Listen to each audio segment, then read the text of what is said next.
Hello everybody and welcome along here to Rodney Green Arenas here in Napier. It is time for Rapid League basketball action between the local team, the home team, the Hawke's Bay Hawks up against the Auckland Tuatara.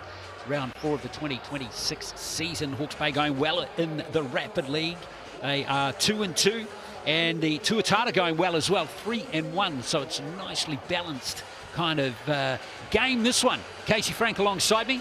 And this Rapid League team from Hawke's Bay's going all right, Casey. A lot better than their NZNBL team. Well, the NZNBL team is giving it a go, but this Rapid League squad is one of the most powerful offenses in the competition, and they keep the pressure on you for the full 16 minutes. Indeed, and if they win today, of course, they'll draw level with the Tuatara there with 3 wins and 2 losses. But the Tuatara themselves have got great depth, haven't they? The Tuatara team is certainly a strong team. They've lost a little bit of depth with Casey Ioane getting bumped up into the NZNBL, but Dylan Wilkie, Josh Ledger, the Dalton Wiley, they've got a ton of young talent that has been around the Rapid League for a few years now and really starting to get the measure of it. Yeah, absolutely. Yeah, a couple of late scratchings. We thought Sean Bairstow might get might reappear rather in the NZNBL game today after going down on his wrist earlier on in the season, or his arm.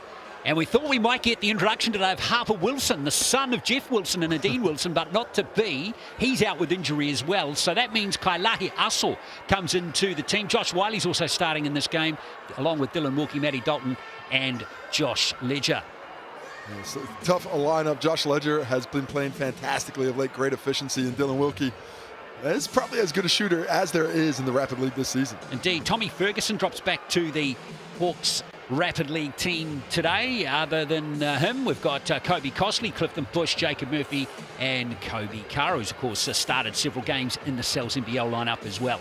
Twice to Kobe's. Jacob Murphy has been playing such excellent basketball. Ferguson has been doing most of his work up in the NBL, but his size will be a real boon to this Hawke's Bay team here in the Rapid League today. What a shame we don't have Kobe Lucas. It's one of the referees today. Need more Kobe's. Exactly, we had all three of them at one stage. Now Jacob Murphy, Casey Ioane, well, we had him, but he's going to be getting an opportunity further up now. But Jacob Murphy, he is a key player for this Rapid League team, going at 9 points per game this season at 38% and 4 rebounds as well. Yeah, he's certainly playing well and hit some big shots as well. This is the leading scoring team in the competition of Rapid League. They're going to certainly have to find a way to get some rebounds up in this one. Indeed, with Josh Ledger, as we touched on, he's going well with 8 points and 6 rebounds per game in the Rapid League as well. But he's well supported by the likes of Dylan Wilkie and Josh Wiley, who are having good seasons as well. And this Tuatara team has been jumping out on opponents quickly as we take a look at the barter card match officials. Brad Clive, Sam McFadzean, and Danielle Cooge. Liking that Hawke's Bay uniform too. It's all about the sharp, man. Moriora down there, man. They've got they've put a lot into the redesign, and I think these are my #1 Rapid League uniforms of the season so far. No, the Franklin Bulls by the length of the straight. Yeah, that's because you're a rugby guy. Yeah, nah. You know, you still. Well, my old man played for counties back in the day, so I just love the combination. That's see, once again, biased. Well, I'm personally connected. That's called bias. It's a slight difference. That is exactly the definition of bias. But we're going to. Well, let's move on. Yeah. Now Bush and Ledger, they're going to have a great battle in this game. Starting with this tip. Both very athletic players. See Ledger. Just wants to get that little up. There he gets beaten by Bush. But oh, the cheat, they're going to let him go again. Throw it higher this time, Sam McFadzean says. He's looking over from the far sideline and says, let's get it up. There it goes. Second time around, it's all Josh Ledger. Wow, Wiley has got the ball here for the Tuatara. Let's see what the Tuatara can do with this first possession. Here's Wilkie. Such a deadly shooter from long range, and that is how to get it done. Well, that's the last person you want to open, especially early in the ball game. A shooter like that gets his eye in, and suddenly the rim becomes about twice as large. Exactly. That's a nice little bounce pass. And a strong return by Hawke's Bay there from Ferguson. Yeah, nice on-ball action, good hard roll. He gets that catch low and just goes up strong with it, exactly what you want to do. Well, he lost it. Lost control of it. Fortunately for him, it ended up in the hands there of Matty Dalton. There's Wilkie again.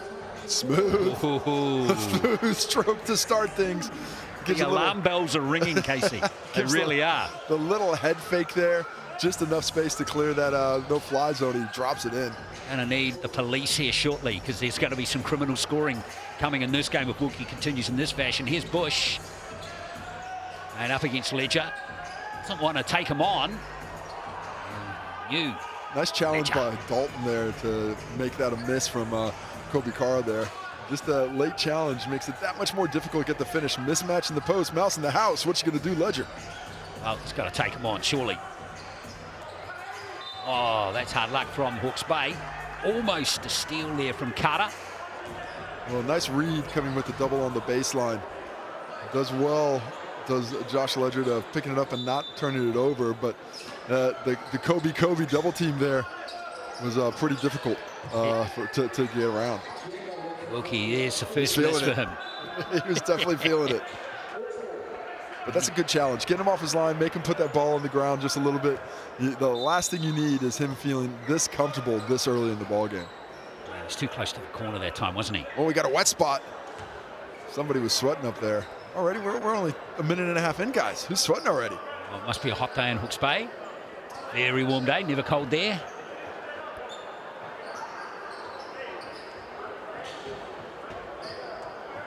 So here's Carter. And he gets to Costley. Kobe to Kobe, starting things off. Ferguson sets a screen for Costley. Here's Bush. Bush. Got in the mood to score here. It's a tough little defense from the Tuatara, but Bush finds a way through Dalton and Ledger. For me, that double team just came a little bit late. You're giving Clifton Bush Jr., or sorry, the third, a lot of space to work off those dribbles. And if you're going to let him just back down against Matty Dalton there, his position's going to be too deep. It'll be too tough to keep him away. And off to the Chemist Warehouse stripe he goes, but he can't complete the three-point play. Tuatara up by 2. Still 2 minutes left in this first quarter. Ledger. Here's Dalton. Lively player, of course. Now Wilkie. Working hard, almost getting the board. There was Kailahi who's out there now. He also getting the play in. There's Wiley. Whistle before that would have been a travel. Foul looks like it's gone on Ferguson. Matty Dalton. Rich family history in this sport. A little bit of talent there. He certainly is with his sister and bro. And there's a nice little play from Jacob Murphy. Here comes Costley. Trying to get his older brother Charlie into the Sky Sport commentary team later this season. Oh, yeah, that'd be cool. Keep your eyes open, or probably ears. Or both. A little bit of both, a little bit of both. It's going to be Tuatara possession. In a tight first quarter so far. It's been a tough one. Not a lot of room for the offense. Both teams pretty deliberate with what they're trying to set up, but neither finding the shots they want with enough consistency to keep that score kicking. Good look so far. Wilkie, though, finishes off in style. He's got 8 points. I mean, Bush there goes up and over. Had enough time for Dylan Wilkie to have like 2 shot fakes and a little step back. It's Wilkie 8, the Hawke's Bay Hawks 4 at the moment. Here's Murphy. Almost lost there by Casson, who's out there now. Here's Jacob Murphy. That's shot.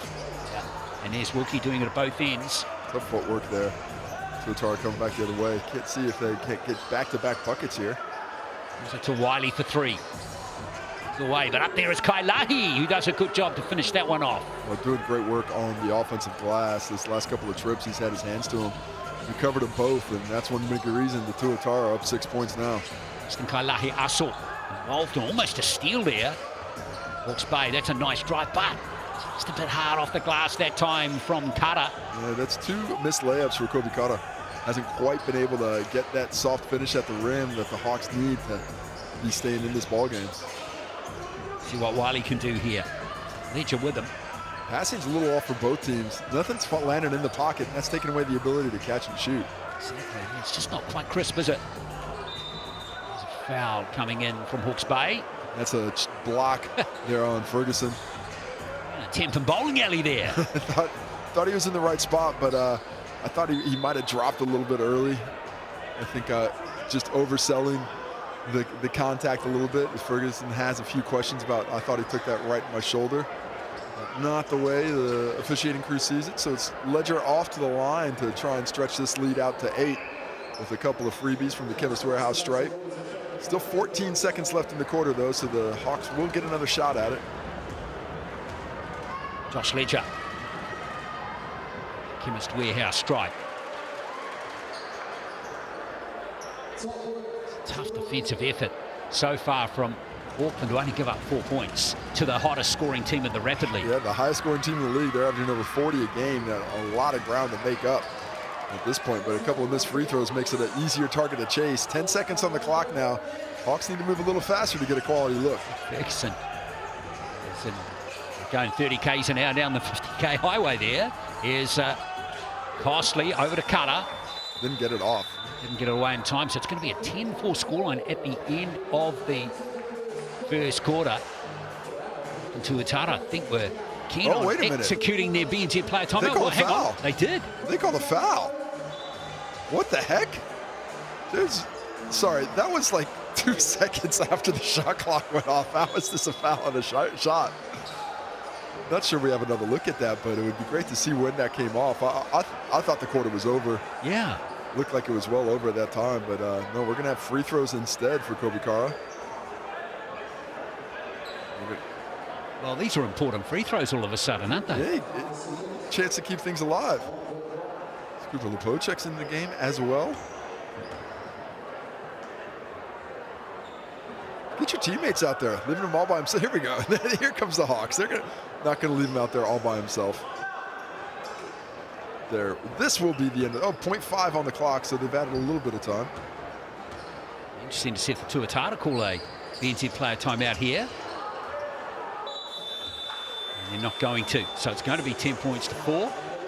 Well, that was a useless endeavor. It was, wasn't it? Extra 15 seconds. Appreciate the update. Kobe Kara having a tough day. He missed a couple of layups and then misses those freebies there as well. Not the start the Hawks needed here in the first quarter. Just could never really get the offense flowing. 28% from the field. That's just not good enough against the Auckland team shooting 57%.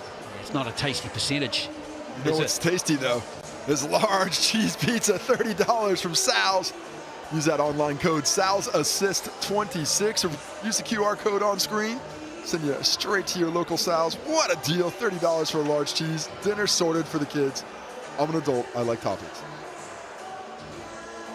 And except pineapple, I don't like that one. Really? That does not belong in a pizza. My New York heritage will not allow for that, even though Sal's has brought it in. Okay. To my protests, but apparently I'm not important enough. Okay, well, it's all about the dollar at the end of the day, isn't it, Casey? Let's take a look at the Chemist Warehouse stats, brought to you by the Chemist Warehouse, the official stats partner of the Sal's NBL. I'm looking straight at Dylan Wilkie, 8 points, 3 for 5 from the field. Got a couple of rebounds as well. Has done a nice job getting off on the right foot for this squad. I mean, completely dominant in the quarter. I'd be feeding Wilkie quite a bit more as this game goes along. See if you can't get a new Rapid League scoring record. Yeah. He's on track for 32 right now. That'd be amazing. Hawks are going to get going at some stage, surely, in this game. A very sluggish start for them.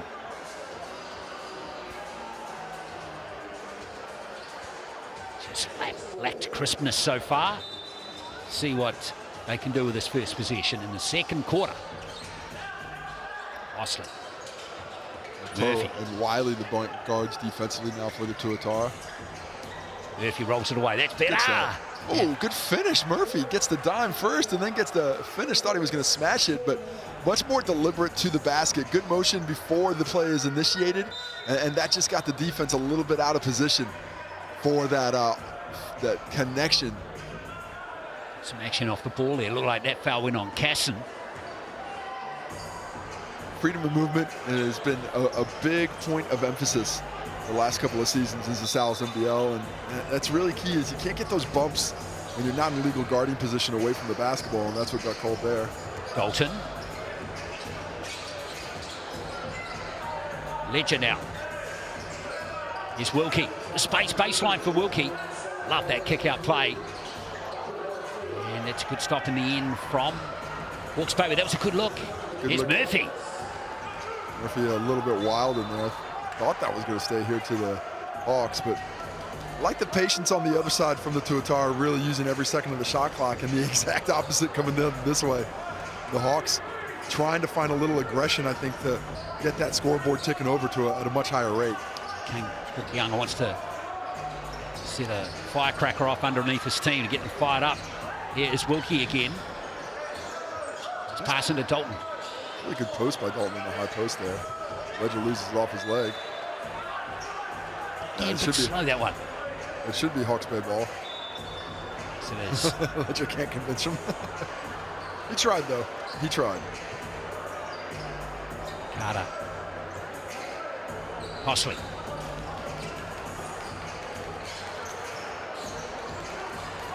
Looks off Ferguson. Ferguson for three. Edge with the rebound for the Tuatara. Haven't seen the Hawks get that ball to the second side with any regularity in this game. I just would like to see that movement just a bit more, try and force the defense to adjust. Here's Ledger. Strong to the hoop, can't get it in though. Ferguson's got the ball, here comes Costley. Would have liked to have seen him shoot that three. He's been shooting the ball really well from deep and had a wide open look. Instead attacks the defense. 50 for threes away, and now here come the Tuatara once again. Real stagnant offense for the Hawks. They need to start moving that ball around, need to get it through hands. Nice pick and roll action there. Yeah, that was a lovely pass from Cooper Lepo, and a good finish from Josh Ledger. Nice job there of running that on ball, and Kobe just gets caught in a bad position there. He thought he was in a legal guarding position, but sometimes when you're giving up that much size, you just get taken along for the ride. And that's what happened to Carr there. And now the Hawks are doubled up and already have 2 fouls here in the quarter.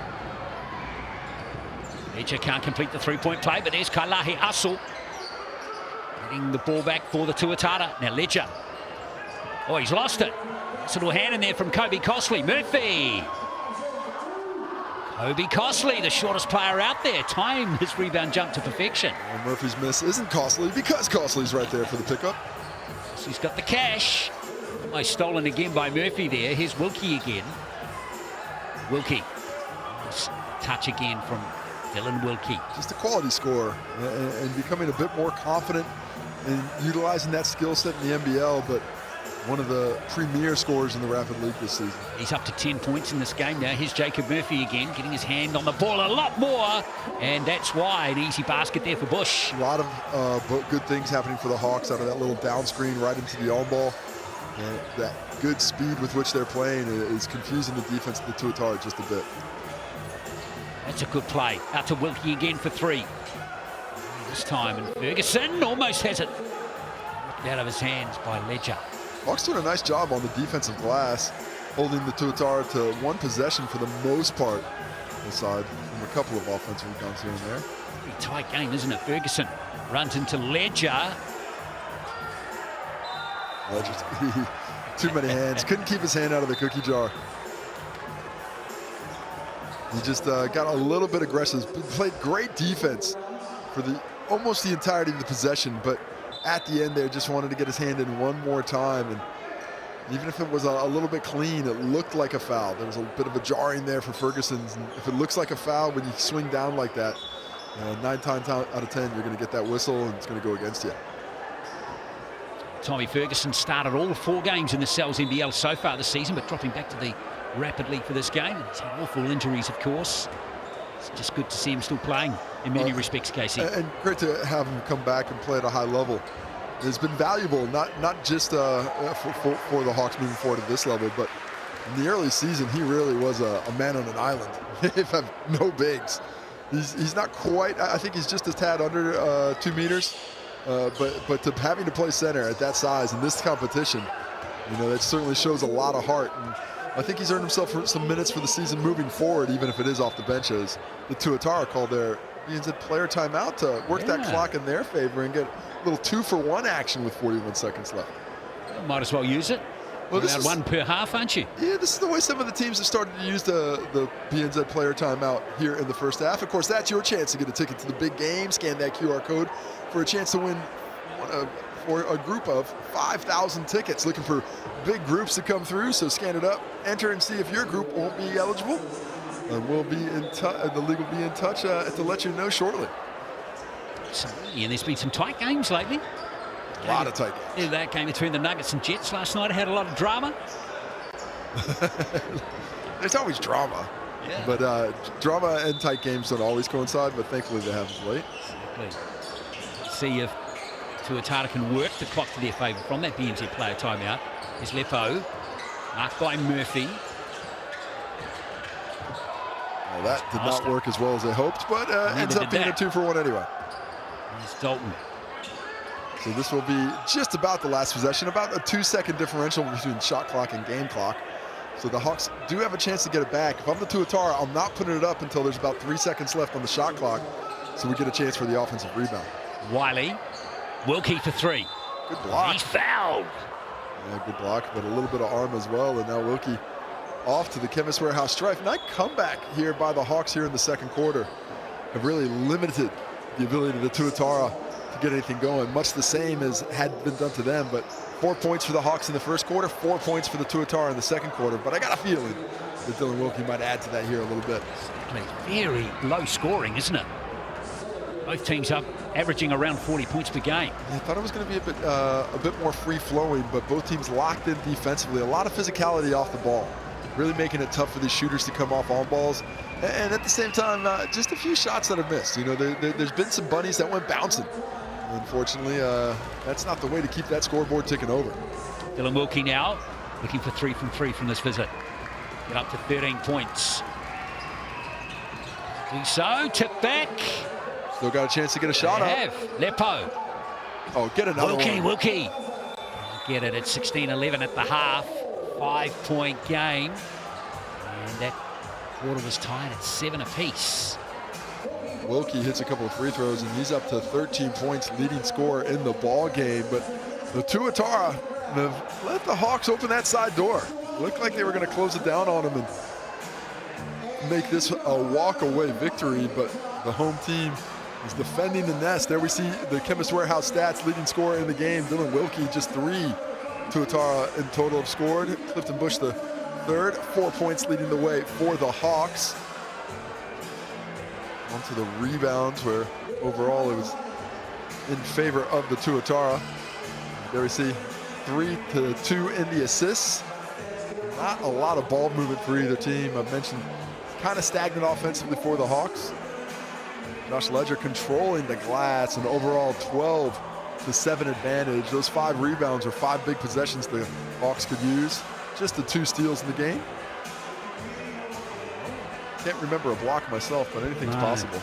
It's been a very kind of half-court kind of based game from both teams, Casey, isn't it?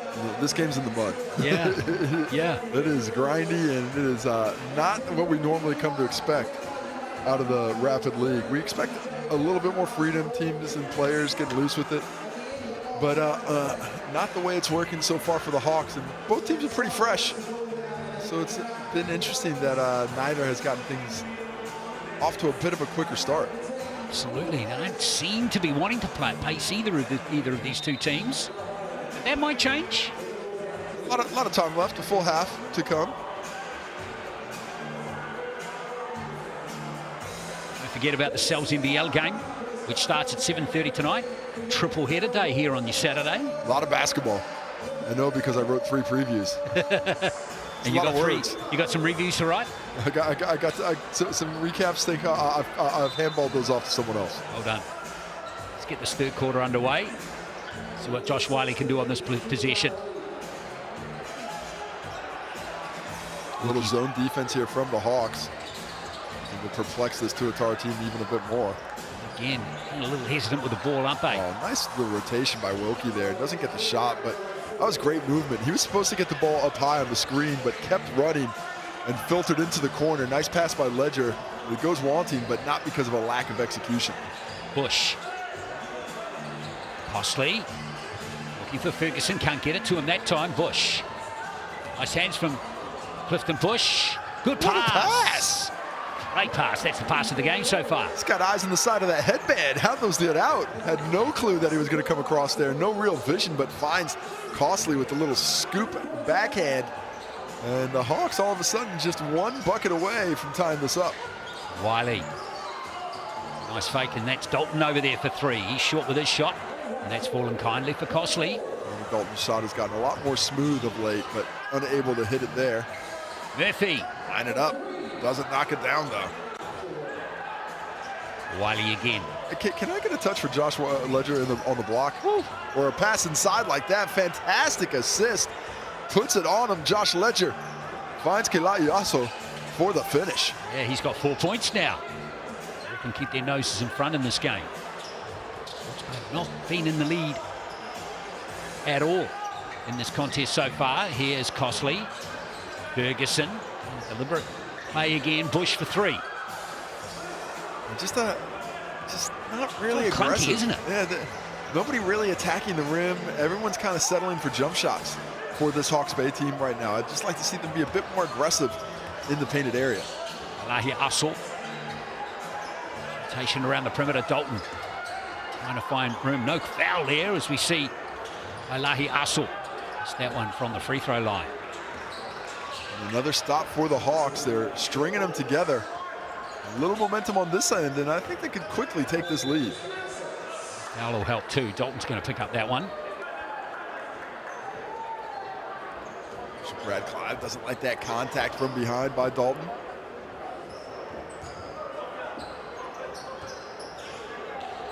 Can Hawke's Bay take advantage here through Ferguson and Costley, who's coming into the game a bit more now, and another little reach in there, and it could be the same player who'd be pinged.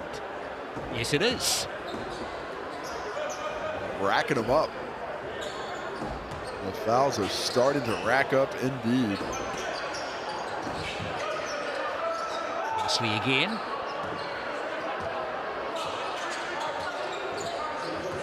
Murphy. And that pass to Ferguson, but that was again a little bit lacking in execution, and there's a frustration foul from Murphy. And a lot of frustration out there for the Hawks right now. It's just not smooth. They don't look really well connected in this one, especially a team, a week ago set a franchise record for points scored against the Taranaki-Airs, and just don't seem to have any of that cohesiveness transferred over to tonight's match. It's bizarre, isn't it? It's pretty much the same players out there, isn't it? Here is Ledger. And some of these boys need a seeing eye dog to find the rim, because it has been a while. These dogs ain't hunting. A little laugh there. Yeah, Kane Hokiaga. Yeah. He's always had a laugh.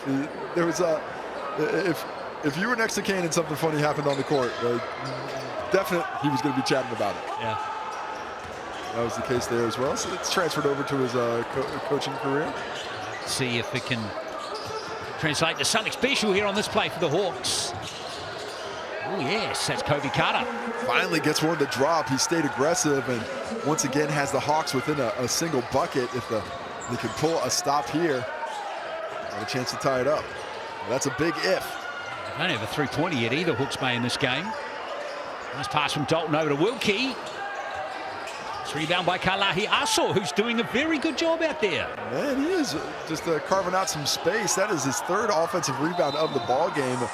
Another bucket, but the poor transition effort by the Tuatara allows Kobe Carr to get all the way up the court, straight to the Chemist Warehouse stripe, stops the clock, allows them to cut it back to a single bucket deficit, and allows this home team to set up their defense as well.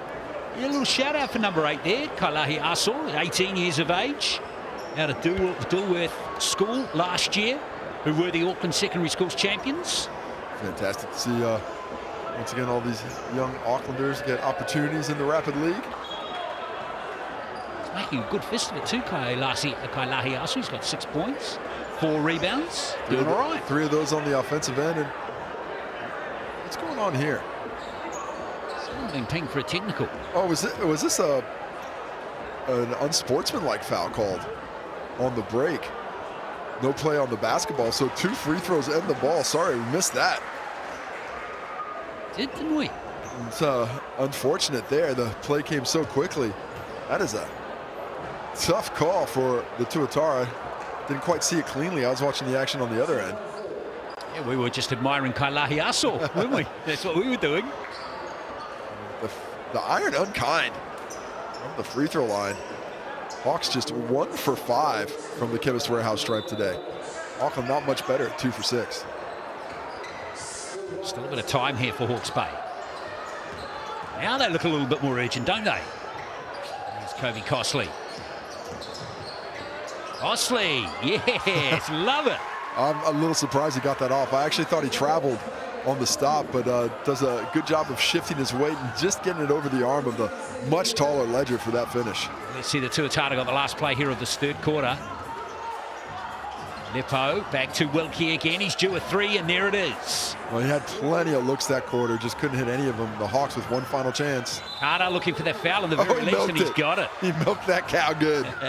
Got it for every single drop. Got up early before the crack of dawn and got his body in, just right into the body of Kalahiaso to just force the officials. He really had no chance of getting that shot up. So, you know, cleanly, it would have been a very difficult shot on the runner.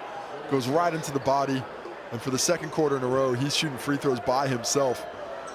And of course, every free throw counts this year. Hoops in schools program, not the ones in the Rapid League. I don't think they're giving money for those ones. But in the NBL, but it's still a chance for you to scan and apply. It's your chance, Casman, Canterbury, West Coast. Get a hoop in that region. But don't worry if you're from another region. It switches over every quarterly. There's going to be other regions down the line. So scan to apply and also see more information. Because it's a fantastic initiative. Certainly is. Carter got 1 from 2 there. Last play here from Ledger. And he's thrown it to Mr. Invisible, 23-19. That's going to go back to the other side of the court. The Hawks have it now underneath the basket. Not a lot of time. No. Think about 0.4 is up there, so it's going to have to be a tip. You can't catch and shoot with this much time. That is a long 0.4. It is, isn't it? And well, it counts. It goes in. And it counts. Oh, wow. My. What a game. We got ourselves a ball game, Glenn. Where's that come from? Finally, Jacob Murphy. First 3 of the ball game for the Hawks and came at the perfect time. Chris Daly over there saying, hey, shoot this rock. Absolutely. Willie Burton there too, admiring his man Jacob Murphy, 23-22. This is the closest that Hawke's Bay have been since the start of the game. Well, the Tuatara have gotten a little complacent. Certainly not taking advantage of what they have in the low post, and haven't been able to really bend the defense to the same level they did early in the game. And the Hawks have just stuck with it. Take another look at some of the replays. This is Dylan Wilkie early. That's how things started off. A couple of threes. Yeah, he's got 15 now, Casey. But he slowed down here in the second half. 10 at halftime. There's that beautiful pass from Clifton Bush, the third, into the hands of Costley. Costley said, I'm hot now. Let me get this one. Love that one. Looked like the happy feet, but it worked. And then Wilkie finally getting back on the good books. One there was due, wasn't he, after a few misses. 3 from 9, but from beyond the arc with Dylan Wilkie in this game. Well, the Hawks have now eclipsed the Tuatara for a field goal percentage. They're shooting 45% from the field compared to the Tuatara 42. The Tuatara only 3 from 13 from beyond the arc. That's not great at 23%, but that's 3 times as many threes as the Hawks have hit. And that's why they do have this lead right now. Tight as it is, just a slightly better efficiency from deep has allowed them to hold on to this league. But the Hawks are coming. Yeah, well, they picked up 4 points in the last second of that quarter. Always helps. Yes, there is Costley. So could Hawke's Bay take the lead for the first time in this game? Carter. Give it on Ferguson, who posts up with Josh Ledger. And Ferguson's going to win the day and give the Hawks the lead. Well, just a real strong, patient move there. I thought a couple of times that Ledger might have been able to knock him off his line, but a nice little chicken wing clears that space for the hook. Josh Wiley. Dalton back to Wilkie. Ledger times the pass beautifully to Wiley.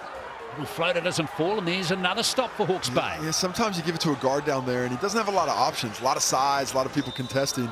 Travel called on the wing for Carr, so we'll go the other direction.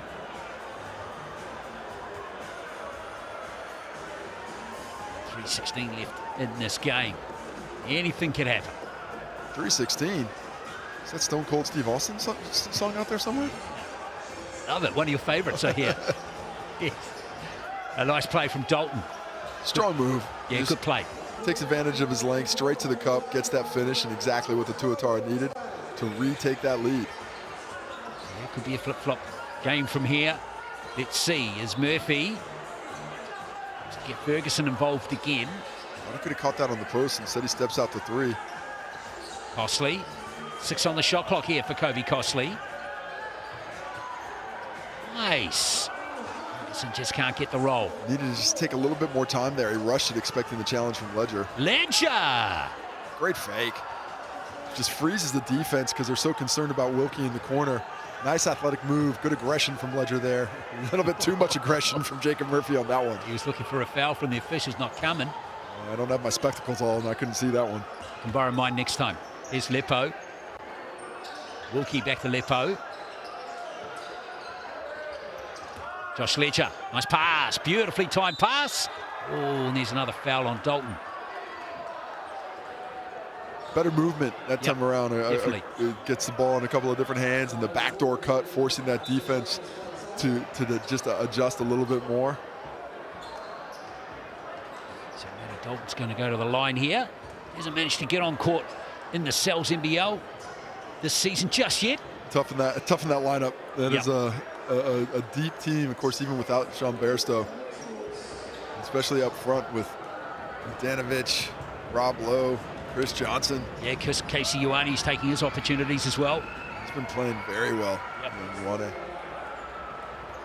See him in all of those guys in the NBL game, Cells NBL, tipping off in about half an hour. 23 minutes. We're back on air. Got to watch the pregame. Exactly. And Tuatara, nice little 5-0 run now, Casey. Well, that's an excellent response. To the Hawks coming all the way back in. You could put your tail between your legs and go home. They said, no, let's see what we can't get done. Defense that time from Ledger. Ledger's got a bit of a strength advantage on the Ferguson in the post. He got that first one, but that's back-to-back misses now, and pretty decent looks as well. Lepo. Oh, was that a alley-oop pass or a shot? That was, with Coop, that was definitely a shot. Yes, Costley. Ferguson bumping bodies, winning the day there. He's taking the last 4 shots for the Hawks. He's staying aggressive. He's their outlet on the on-ball, and fortunately for the Hawks fans, he was able to get that finish through the physicality of Ledger. 7 points in the game for Ferguson. Back to 2. Ticking away, though. Lepo for 3. And there's a stop. Doesn't matter how you get one. Hawke's Bay just get it. Ferguson woke up just in time. Here's Murphy. Ferguson goes down hard, and Murphy does too, but he gets 2 points for his hard work. He's going to get a T for that one. Oh, they let him get away with that. I'm a little bit surprised. Ferguson came down. Ferguson hit the ground. It looked like he got pushed. I don't know if it was purpose or not, but then he hops up and pushes the player that's nowhere near a play on the ball. And warning from official Brad Clive, but for me, that's probably that time the second player putting his hand in the jar needs to get caught. Well, let's see if that... No, I was just wondering whether that decision might be overruled, but it wasn't. So Wiley. Little zone defense here. Play in the context of this game with less than a minute to play. Here's Kailahi Aso. And there is the stop for Hawke's Bay, a chance for them to hit the lead right down the stretch of this game now. Excellent defense by Bush the third there. Oh, Ferguson, great pass, and there's the finish for the Hawks. Oh, big lead, right back into it with under 40 seconds to go. Perfectly executed on-ball action. Nice pass to finish. Wiley. This game's come alive with 30 seconds to play as Hawke's Bay. And these last few possessions for the Tuatara, just not enough ball through hands. It's just that time, just Wiley attacking and getting it in. You're going to play under 14 seconds here and then call a BNZ player timeout. It doesn't reset. It steps out of bounds instead, so it goes the other direction. So Bush is going to turn the ball over. So 15.2 seconds left. Tuatara. That's unfortunate there for the Hawks. Had a golden opportunity to seal this game. Instead, it's going the other direction. A little bit surprised that Tuatara taking their timeout. I would have saved it. You never know. I would have attacked and tried to go quick. You're not looking for the last shot of the game here, but it is a chance for you at home to scan that QR code and get your ticket to the big game. 5,000 tickets up for grabs for school groups, community groups, church groups. What are the kind of groups? Driving groups, crochet groups. Really? Bowling groups? Oh, yeah, not any groups. There's certain groups that we're probably trying to steer away from. Of course. They will remain nameless. Yes. But hey, nameless groups. Let's find out if your group's eligible. Scan that QR code and see if you won't be sitting sideline. All thanks to BNZ. You're going to work up a play for the Tuatara if you're for Dylan Wilkie, if you're them? If I'm the Tuatara, I'm looking for the win. You know, I don't want to get this in overtime. I want a good, clean look from three. See if we can't put some pressure on it and get a stop on the other end. Well, Wilkie's got it. Let's see what happens here. He's going to come off a screen on this end, little handoff, down screen. Lahiaso, and Ledger does tie the game up, but of course, Hawke's Bay have got their BNZ player timeout now. That was great action. That was really nice. They almost used Wilkie as a decoy. Ledger gets that handoff. He could have gone, he did that ball in the wing. He could have gone to the handoff to Wilkie, goes to the high post. Looks like he's screening away, but slips it. And Kalahiaso with a nice over the top to find him on that finish. So the Tuatara have tied things up, but they give the ball back to the Hawks. And this Hawk squad, they know how to win late. For the past few seasons, they have been one of the best in ATOs. Let's see if they don't pull another one here. ATO is the after timeout. Let's see. They can nail it here with Clifton Bush. Back to Costley. 4 seconds for Kobe Costley.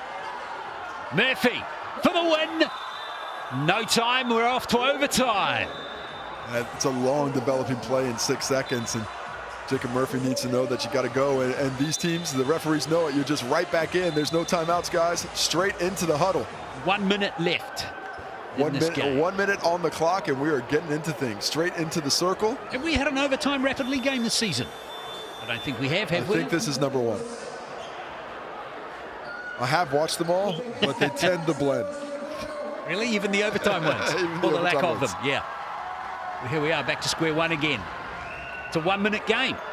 And let's see what the Tuatara can do. Opening possession is so important with only 3 possessions in the quarter, but you have to be patient. You have to get a great look this first one out.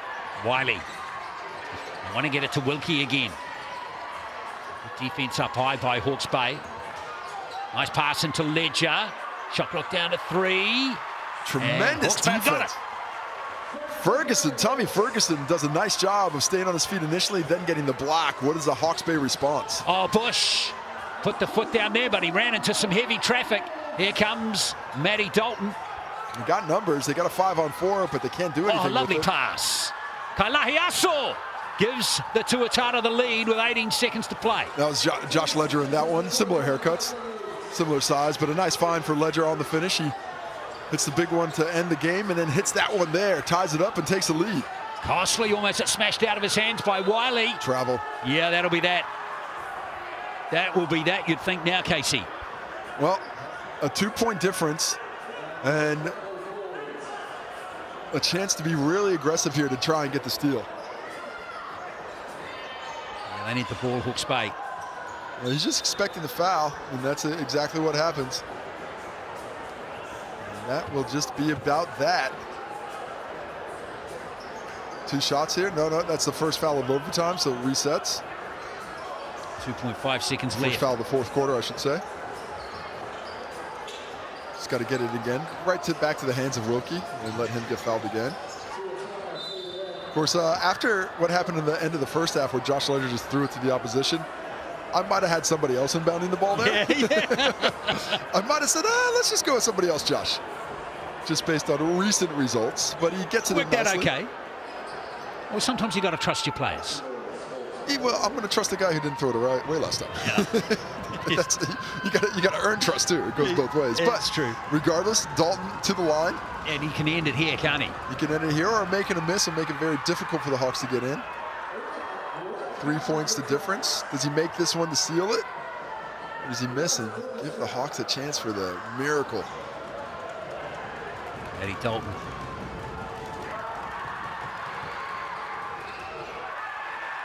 And Murphy gets the shot away. And that is that. The Tuatara get the win in overtime here in Rapid League. 33-30 they kept. Hawke's Bay scoreless in the extra minute. So the Tuatara with another win in the rapidly go to 4-1.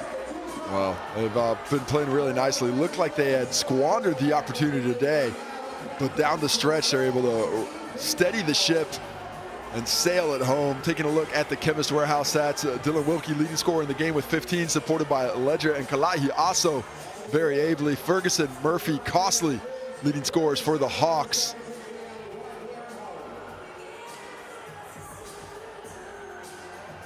Into the assist, Josh Ledger doing a little bit of there. Kobe Costley leading the way with 4, better than everybody. The Tuatara doing a slightly better job sharing the basketball.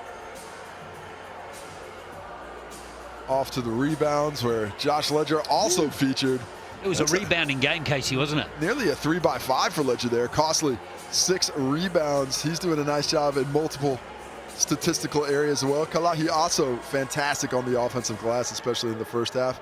4 steals total in the ball game. Both teams did a reasonable job of taking care of the basketball and handling the pressure. And just the 2 blocks from Bush and Ferguson. There we are. So the Tuatara get the win by 33-30 in overtime here in Napier.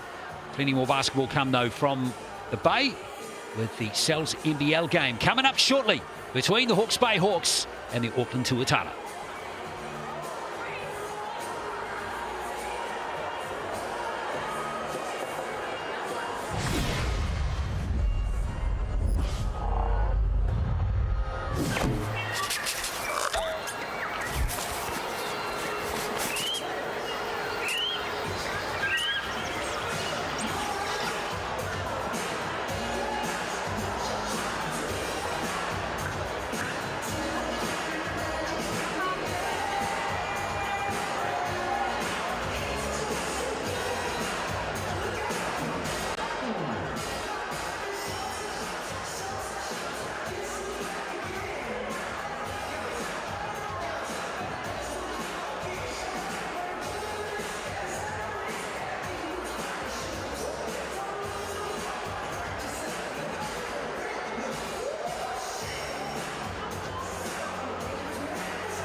Chris Johnson. Hey, Chris, the season's going pretty good for you guys, record-wise. Can you give me a rating of the team? What you think? 1 out of 10, 10 being the best, and why you give that rating? I think right now it's a 6 because I think we're just getting started, still figuring things out. But what I like about this team is just playing for one another, and that's also great for a team to do things as a group. And I think we're getting closer. Like every day we're on the road and after practice and things like that. So yeah. Awesome. Also, what do you think the keys are going to be to getting a win here in the Hawks' Nest? Just play our game. Don't really follow the other team's rhythm or whatever they're doing, but just focus on our game plan and understand we might get punched in the mouth and it's a game of runs, but just believe in the work that we put in. Awesome. Hey, Chris, thanks for your time. Good luck for the game, man. All right, I'm here with the Big Barrel Hawks, Israel Eagle. Israel, first start, I think, of your NBL career. Congratulations. Now you got the Twin Towers for the Tuatara coming in tonight. What's the plan to try to stop them tonight? I appreciate that. Really looking forward to the opportunity. Yeah, obviously they possess a big challenge inside, and I think as a group, it's going to be a lot of physicality, and it's not going to be one person who can contain them. A really team effort, being on the same page with rotations, sticking to the game plan, and that'll take care of it. Awesome. Now, you had a good training this week. What were some of the key points that your team was going through in the training to try to stop these guys as well? Yeah, good to have an extended break. We have a lot of games close together, so to have a full week of practice was really handy. A lot of the focus was on the defensive end. Appreciate your time. Good luck for the game, man. Thank you.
Yeah, action doesn't get better than that, does it? The Cells NBL, and here we are in Rodney Green Arenas in Napier for round 4 of the Cells NBL Clads season for Hawke's Bay and Auckland. About to go at it in this match. Hawke's Bay, they are 0-4. Got to get their season going. And the Auckland Tuatara made a strong start, unbeaten till their last game, where they're beaten by the Saints 90-82. Casey Frank alongside me for the game. And this one is about response in many ways. Casey, what is the response going to be from the Tuatara after that loss? And what about the response from Hawke's Bay? They're not going to need something very soon. Well, the Hawke's Bay fans don't think so. 62% thinking that they're going to take that win. I'm probably leaning the other way. Yeah. But you never know what happens. This is, they say styles make fights. Well, this is a clash of styles. The Tuatara, possibly the most powerful interior team in the competition. The Hawke's Bay Hawks have a ton of perimeter scoring. A lot of options for that ball to go through, but they don't have a lot of bigs. Just one import big that's eligible on the roster right now. Jeter is still injured. That's not exactly where they want to be, but the Tuatara do like being up there at the top of the ladder. Second overall, 3-1. The Otago Nuggets, the lone undefeated team still left in this one. The Saints took out the Tuatara last time to give them that sole loss. The Rams taking on the Nuggets tomorrow. That'll be an interesting top-of-the-table clash. Yeah, it certainly will. So we've got second versus the bottom table team, which is Hawke's Bay at the moment, who are the only team without a win, Casey. And it's time for Hawke's Had Bay. a couple close ones. Yeah. They've had a couple close ones, but they certainly have been a little bit underdone, especially up front. Haven't had what they needed. But if they can get the shot hitting, if they can play with pace, they should be able to stay in this one. But the thing is, over 4 quarters, it's just going to be tough for them not to wear down. But they have the heart, so hopefully we see a little bit of a surprise today. Beaten by 9 in their last game, Hawke's Bay, by the Rams, who are in action, as Casey just mentioned, tomorrow at home against the Nuggets in that South Island derby. Should be a beauty. Sharks also playing tomorrow, speaking of South Island teams, with the Jets swinging down to Invercargill after their tough loss to the Nuggets last night in Dunedin. And then round 5 begins on Thursday with Taranaki getting the first game. Bulls and the Phi also at home in those matches. Yeah, how about the Jets with the South Island double? Only good thing about that trip is they only had to do it at the start of May. Yeah. about 6 weeks from now, it gets a whole lot tougher. Absolutely. Yeah, those teams are looking strong, aren't they? Right, let's have a look at some starting 5 action for you in this game. And here is the Auckland Tuatara, and they are sticking firm with their players. There was talk that Sean Bairstow might be back for this game. He was originally named, but he is a late withdrawal. So that means Casey Ioane comes in to join Josh Dilling, Chris Johnson, Zach Riley, who's having a terrific season, and Rob Lowe. Let's hear from Chris Johnson. I'm here with the Tuatara, Chris Johnson. Hey, Chris, season's going pretty good for you guys, record-wise. Can you give me a rating of the team? What'd you think? 1 out of 10, 10 being the best, and why you give that rating? I think right now it's a 6 because I think we're just getting started, still figuring things out. But what I like about this team is we're just playing for one another, and that's also great for a team to do things as a group, and I think we're getting closer like every day we're on the road and after practice and things like that. So yeah. Awesome. Also, what do you think the keys are going to be to getting a win here in the Hawks' Nest? Just play our game. Don't really follow the other team's rhythm or whatever they're doing, but just focus on our game plan and understand we might get punched in the mouth and it's a game of runs, but just believe in the work that we put in. Awesome. Hey, Chris, thanks for your time. Good luck for the game, man. Yeah, Chris Johnson, 12 points per game. 10 rebounds a game as well. Here's the starting five for the Hawks. They've made a change. Jackson Bull, Dan Greta still there. Same with Keanu Rasmussen, Jeremy McLaughlin. But Ezra Eagle gets the start today. And it's a big moment for Ezra Eagles, his opening, or his first start in the Sal's NBL. Let's hear from him with Clifton Bush.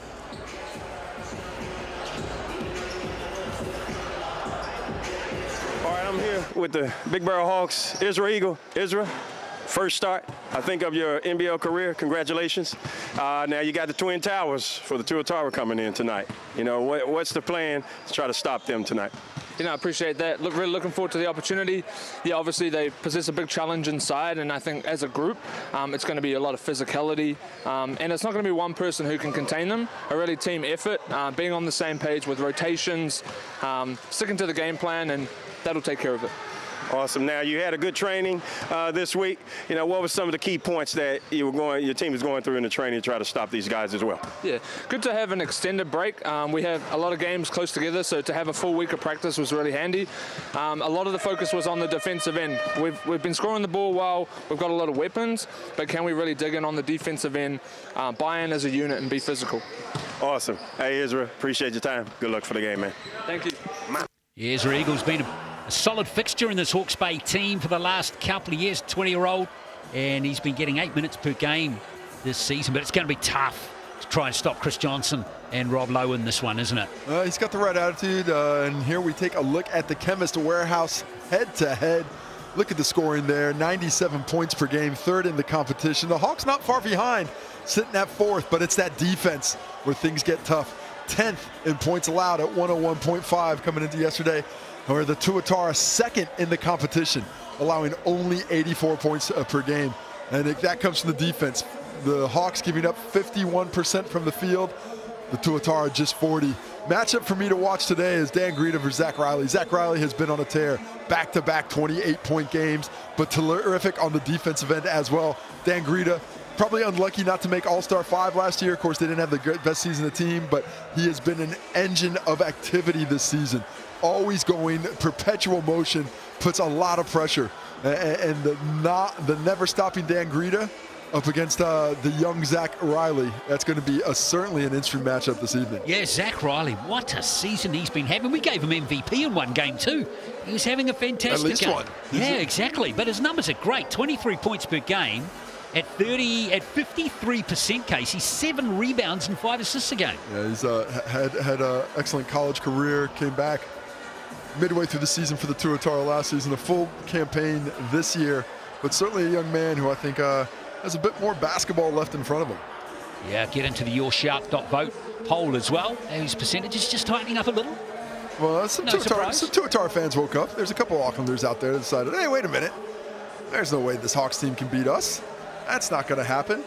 It's going to be tough to stop Riley, to stop Lowe and Johnson. In a couple of games we've done courtside in Auckland against the Sharks and the Bulls from memory. Those teams really struggled to contain Chris Johnson and Rob Lowe in those games. We did. Here we take a look at the barter card match officials. Brad Clive McFadzean and Danielle Cooge. Brad and Danielle on the screen right now. Sam number 3. Always appreciative of the whistle puffers. Indeed.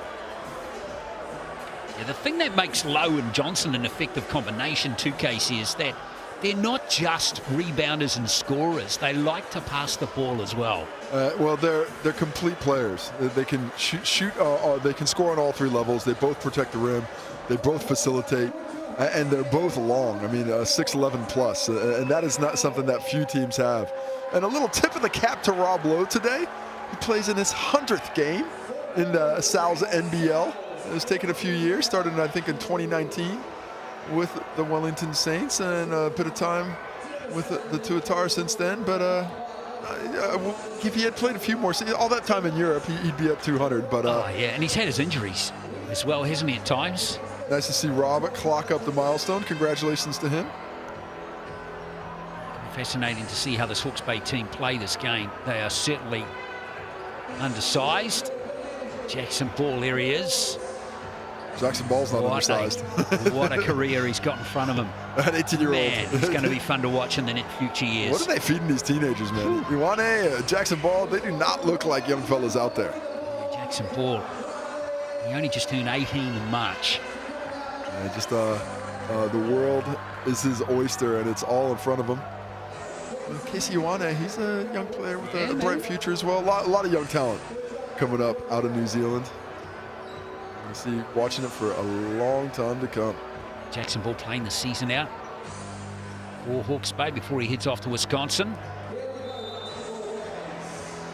So let's get this game underway. Round 4 of the Cells NBL for 2026. It's the Tuatara through Ioane. Will have possession. And the one thing you got to be careful of if you're the Hawks, you know you want to play hard and strong, but you don't want to foul. I thought that was a foul on Eagle there. I thought maybe he was going to get it in, but just a wayward pass. Chris Johnson can't control it, and they can't start the game off with the lob.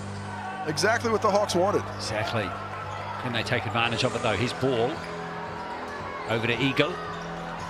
Rasmussen into McLaughlin.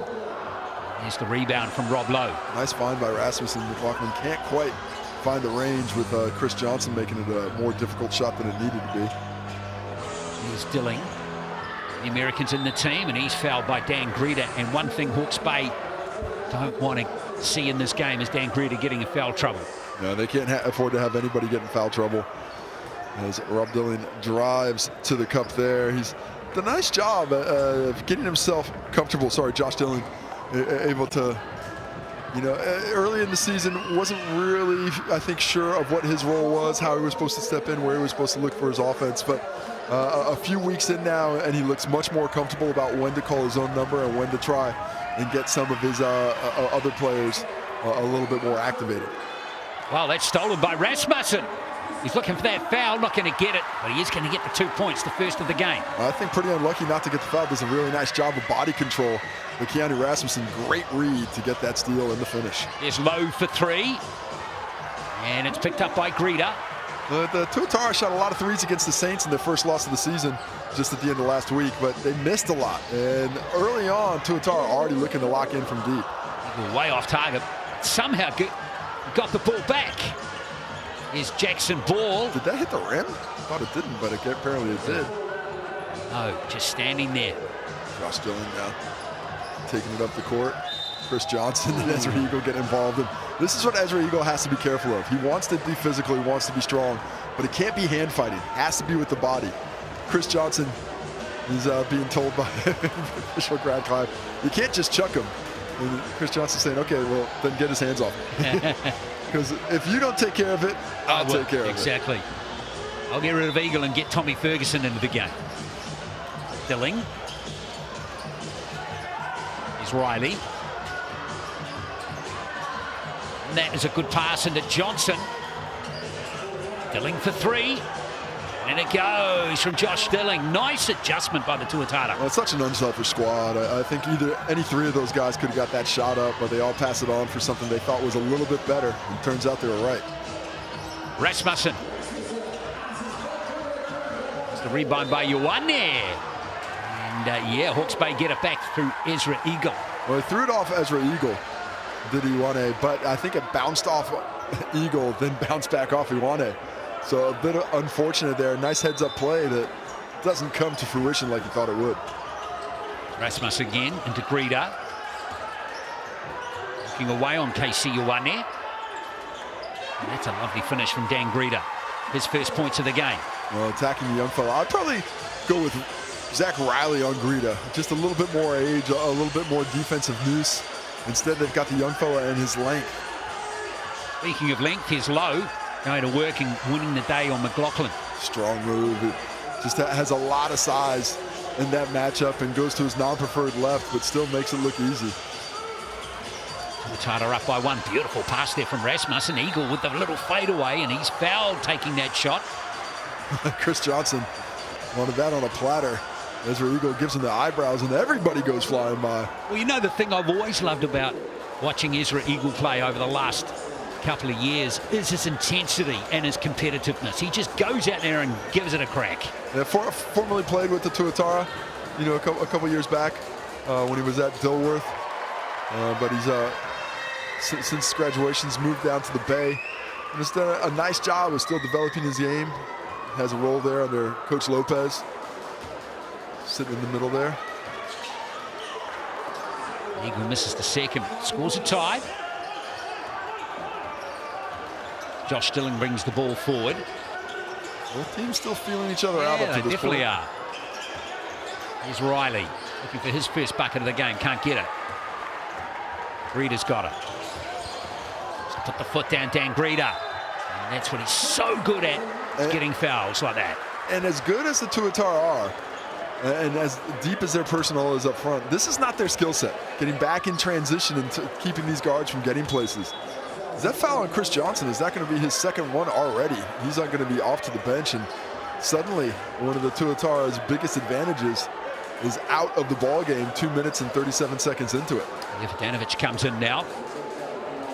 Not a bad replacement though. Pretty good, but a different type of player. Certainly extremely physical. Still a good shooter. Does not have that same type of rim protection. Doesn't unbalance the court to the same level against the Hawks as Greeter misses the first. What's up with the standard of free throwing this year It's across been pretty terrible. several teams? It's been pretty terrible. When you look at the ranks for free throws in the competition and what guys are actually shooting, I'll just have to look this one up. But Yeah, I reckon in all the games that I've commentated, it must be me, Casey. I'm cursing them because every team's been shooting the ball terribly. The best team in the competition right now is the Saints, shooting 73% as we see the triple drop for Ioane. Yeah, nice one from Ioane. Tuatara up by 2. That's not a particularly high percentage. That's the team leading. That used to be average. Yeah. Greeter, A lot of time. A lot of time. Too much. This one from McLaughlin. And Eagle. It's out of court, and it's going to be Auckland ball. And Zach Riley does a nice job of getting physical with Eagle as he's trying to corral that. McLaughlin saw the long arm of Rob Lowe there about to contest and went for the little pocket pass, but can't come off cleanly. Ball back to the Tuatara. Here's Dilling again, putting up the 3. Nice rebound by Ioane. And McLaughlin finally gets it. That's a great outlet, and here comes Greeter. Back in transition. And Greeter, does he like this matchup? What's he going to do with it? McLaughlin back to Greeter again. There's that runaround play, but he's lost control of it that time. Nice job by the Tuatara, staying on a string and connected. Really locked into the ball and not with all the weak side action was happening. Ivdanovic. Yeah, he's been going good from long range this season. Tom Ivdanovic, 33%. Well, Tommy V stepped away from the Aussie League this year, and his body looks good for it. You know, he's got a real job now, but he's certainly looking a little bit fresher than he did a season ago. It's keen and hungry, absolutely. And enjoying a roll off the bench, it seems. There goes a 3 from Eagle. He's away, and Ioane has got it. Well, he is enjoying it because he wants to win. And he knows that right now, that's the best thing for this team is him coming from there as he gets it over to Dilling. Oh, and Dilling nails it. What a shot from the corner from Josh Dilling, and what an assist there from Tommy Ivdanovic. And how quickly do the tables turn. A quick 5-point performance from Tommy V off the bench. Those 3 threes in a row from Ioane, from Ivdanovic, and that one from Dilling. Very tidy. Yeah, well, really well done there. A couple of triples in a row, and all of a sudden, a 6-5 lead turns into a 8-point deficit. And the Hawks, just the one thing they can't have is 3 or 4 empty possessions in a row tonight. They're going to have to, you know, if it goes 2 possessions out of the bucket, they need to find a way to keep the scoreboard tipping over. Well, he's Tohu Harris. Well, we knew he got some skills on the rugby league field. Comes out Banks the first one. I think he called Bank. Open on a Saturday for him. I'll tell you what, it's not easy to shoot with the rubber balls. As good as the G.J. Gardner balls are. Ooh. 2 out of 3. Yeah. Sign him up, that's better than half the league. What, Tohu Harris moving back to the 3-point line. You're really asking for it now. Well, exactly. Yeah, Tohu Harris, good to see him there, the former Warriors captain, Kiwis player. Of course, now living back in his home province of Hawke's Bay. Well, let's see what the Hawks have sussed out after that. Early on, I really liked the pace, but overall, Tuatara doing a nice job of getting back in transition and taking away those opportunities in a semi-break or a full fast break. In the half court, the Hawks just need to find a higher level of efficiency. What shots are they looking for? They've been attacking the rim, but that hasn't worked, but works better there. Nice pass by Ferguson to Ball. Yeah, lovely little combo there from them. And just good action, being aggressive. And a nice little hip screen by Ferguson to clear that space for the ball finish. That was Ball's first 2 points in the game. Here's Vodanovic. Here's the foul on Burton, who's just gone out there. I thought that was pretty clean from this angle, but the aggressiveness of Tommy V is what forces the defense into bad position and getting hands on the arm there. So Tommy V, what a fantastic start for him off the bench and just really engaged immediately. He's having a good season, isn't he? 15 points per game off the bench, 5 rebounds a game. Just an ideal player for Coach Cam Glidden. Officials are letting that go. Look like just about every player broke there. Well, Rob Lowe's thinking he's getting held or would have had it. That's not the way the crew sees it. Keanu Rasmussen nicely timed around Casey Ioane. And just excellent patience. He's got such a good handle and understanding of how to use his body. Ioane just gives him enough space to utilize. Rasmussen, of course, opened the debut for the Tall Blacks earlier on in the year. Here is Riley, who's lost it stone cold. Rasmussen picks up the loose ball. Here goes Keanu Rasmussen. Burton almost losing it. McLaughlin. Burton for 3. You like that look. Decent movement by the Hawks, but never really bent the defense of the Tuatara, who stayed strong on the weak side. It's been going all right from the three-point line this season too, as we see Rasmussen almost getting it back low for 3. Rasmussen just kind of helped with the inbound, just in the entry pass. Stop for Hawke's Bay. Rasmussen again looking to get busy and active. Well, McLaughlin. Keanu Rasmussen runs right into the chest of Rob Lowe there. Did not have a lot of options with the reach of Lowe contesting that. He doesn't have a soft chest, Rob Lowe. Yes, Dilling. Riley looking to get it off Vodanovic. I like a little rugby pass there from Tommy V. And that's a nice drive, and there's the foul. Rasmussen's going to pick that one up. A nice footwork there by Dylan. Able to squeeze in between 2 defenders. Not a lot of space in there. But the quick steps gets him up, and then Rasmussen just a little aggressive with the hands, sending the Tuatara back to the Chemist Warehouse stripe, where every free throw made this season contributes to the Hoops in Schools program. Fantastic initiative between the Chemist Warehouse and Basketball New Zealand. Yeah, just go to the Basketball New Zealand website to find out more information. We'll bring that QR code up a little bit later in the game. It's another way of doing it, isn't it? As we see Dilling get that one from the Chemist Warehouse stripe. He's made a good start to the game.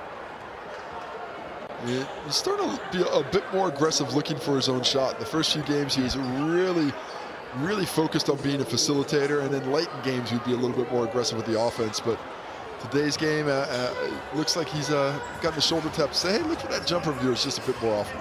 It's got a lovely shot on him as we see a beautiful bounce pass there from Rasmussen, and Eagle finishes that one off. Love the speed with which Rasmussen comes off to get that handoff, and made it almost impossible for Dylan to stay in front of him, and then the right decision as he facilitates for Ezra Eagle.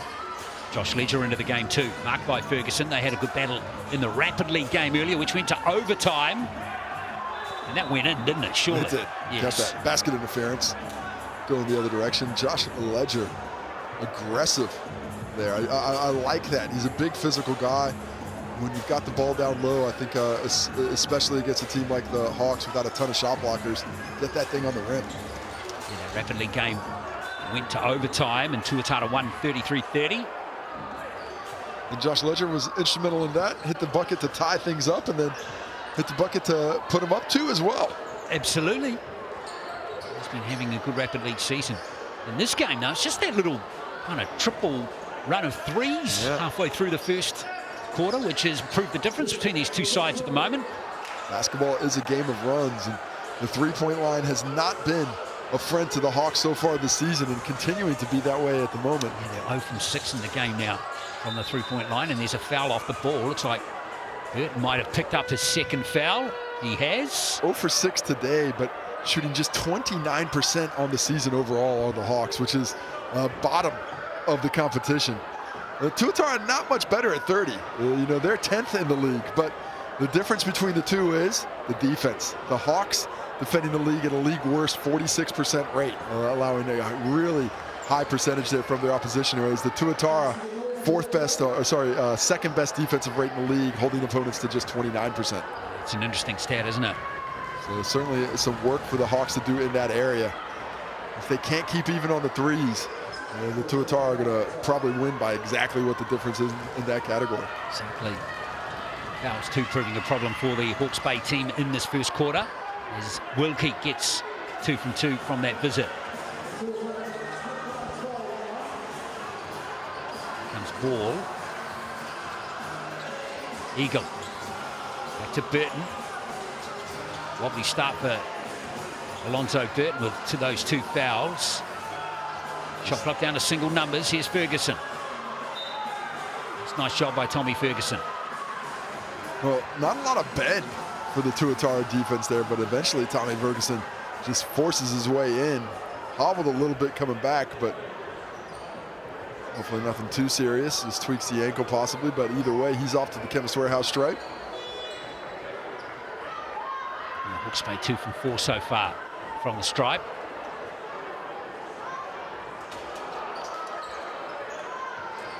And the iron continues to be unkind. Yep. That's all I can say to that one.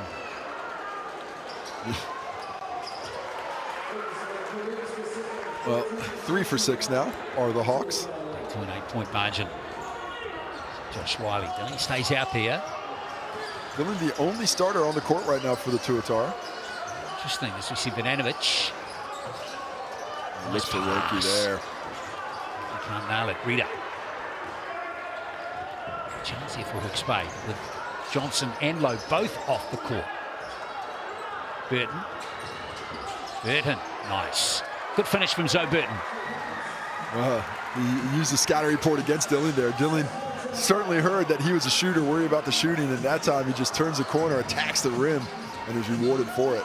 2 points for him, his first of the game. Dilling. That's Josh Ledger wide open for 3. Just nailed it 2, and that's come off Bogdanovic. He's thinking there's a bit of extracurricular activity there with the physicality, but I like the no call. Hawke's Bay hanging around here. Boy, do they need to.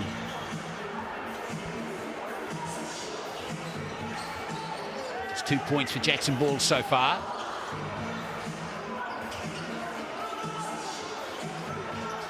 Here's Greeder. Working off McLaughlin. Much activity there for Hawke's Bay on that set. Just doesn't get that penetration. Greeder goes with a step back and steps back right out of the range. Wiley looking to up the pace. And he gets the roll. He gets his first 2 points of the game. Well, finally something in the paint. Not settling for the jump shot. And the proximity to the rim makes it just a bit easier to get that finish. Rasmussen putting the foot down. Nice pass into McLaughlin, but he's triple teamed. Fighting hard, and he wins the battle there. He'll be off to the Chemist Warehouse stripe for 2. It looks to me so far in this quarter that the Hawks are getting a pretty friendly whistle. That's look like hands up, and McLaughlin just trying to find his way through Bogdanovic and Ledger. We're being told that they dropped the hands on that one, but it does give us a chance at the Chemist Warehouse stripe to let you scan to apply to get hoops in your school. We're searching Tasman, Canterbury, and the West Coast right now. So if you've got a school in that region and you need a new hoop, well, this is the program, all thanks to the Chemist Warehouse.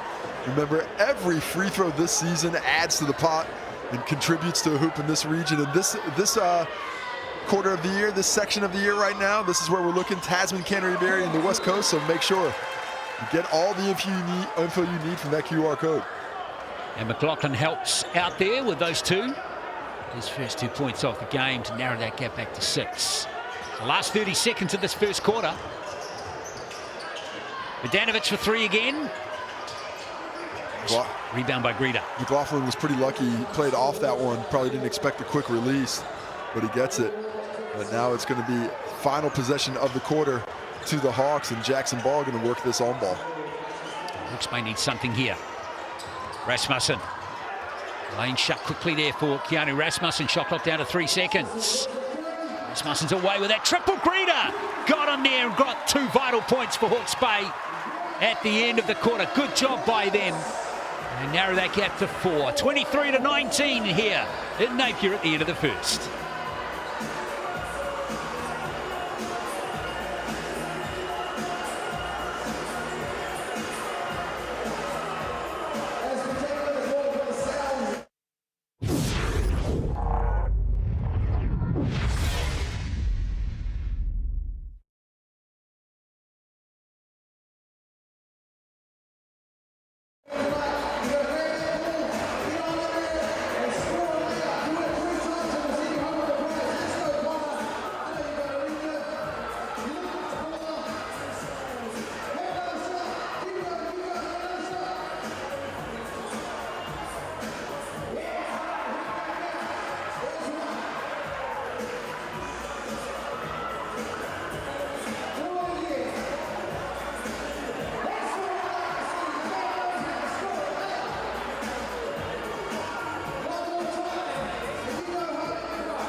End of the first quarter here, and it's 23-19 to the Auckland Tuatara over the Hawke's Bay Hawks. Josh Dilling leading the scoring for the Tuatara with 8. Casey Iwanu with that 3-pointer has 3. A bit of activity off the bench too for Auckland. 10 points off the bench already, which is a good number. Rob Lowe leading the rebounding with 5. And for Hawke's Bay, Dan Greta with that basket right at the end of the quarter has 5 points and 4 rebounds for Hawke's Bay. Let's get the second quarter underway. Well, impressive is that biggest impressive stat I've seen so far is that the Hawks are winning the rebound battle 12-10. They are scrapping their way into this one. Poor pass there by Ezra Eagle into the triple team, but overall, their work rate is just a bit above what the Tuatara are able to match at the moment. Johnson. It was good defense by Jackson Ball and Ezra Eagle. How many bodies came towards Chris Johnson when he got that couch down low? They are so aware of him, and don't forget he's playing with 2 fouls, so has to be careful. Yes, indeed, and there is, speaking of fouls, one by Ioane. Pretty good Greta foul. A little push. Yeah, pretty good foul. He was going to get beat on the back door there. As Dan Greta goes to the ground, and instead of giving up 2, it's going to be Hawke's Bay from the baseline. Interesting to see Coach Glidden put Johnson back out there early in the second. He's rotating the bodies through. I don't think he's too concerned about the foul trouble, especially with a veteran. Exactly. But the game intelligence that Chris Johnson has, I think he'd be able to play a full, the rest of the game without giving a foul if he told him not to. Absolutely. But it does impact his aggressiveness blocking shots. So if I'm the Hawks, I'm attacking the body and trying to get him in that third one. Rasmussen, here's Eagle for 3. He's had a good few looks now, Ezra Eagle from beyond the arc. That's his 3rd shot. And if you can hit that one, then suddenly the paint opens up just a little bit more because Chris Johnson has to worry about it. Riley into Johnson. That's how to finish. Well, he loves that on ball, and Zach Riley has certainly grown a bit of a rapport with CJ on the lob. Just flips it up. CJ does the rest. And now he gets the ball back from Jackson Ball. Well, this will hurt if it goes in from Dilling. Oh, the long arms of Casey Ioane. Oh, I loved what Chris Johnson did there. He takes out the 2 defenders, so Ioane has a better finish. And nice recognition by Dilling. Numbers on the break, let it fly, and suddenly it's an 8-point Auckland lead, thanks to the transition success. Oh, what's the response from Hawke's Bay going to be? Rasmussen. Eagle. Jackson Ball might have to do something himself here. And it's been picked up by McLaughlin. That's going to be 2 points, yeah. Well, I think Chris Johnson was probably a little bit perturbed. I think he thought he got pushed out of that rebound, so he went up to almost get a little get back. But doesn't get it. McLaughlin, right place, right time. The professional. And I say professional because he has applied his trade all over the world. Chris Johnson. 10 countries, including Saudi Arabia. Warm there, I've heard. Indeed. Here he is. They're trying to work him again, but there's a foul, I think. Hey, I know Chris Johnson is as good at catching the lobs as we are in this league, but guys, remember, he's 40 years old.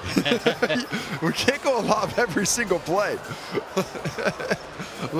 let him ease his way into it. And he makes it look so easy coming off those on balls. Such a difficult cover because of his ability to play vertically. That's not shooting? Okay. No control of the basketball, so they're calling a loose ball foul. Who picked up the foul? That's the question as well. Rasmussen.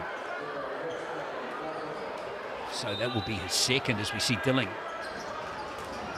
Still out there, Keanu Rasmussen. Oh, though. he stepped out of bounds. They missed that.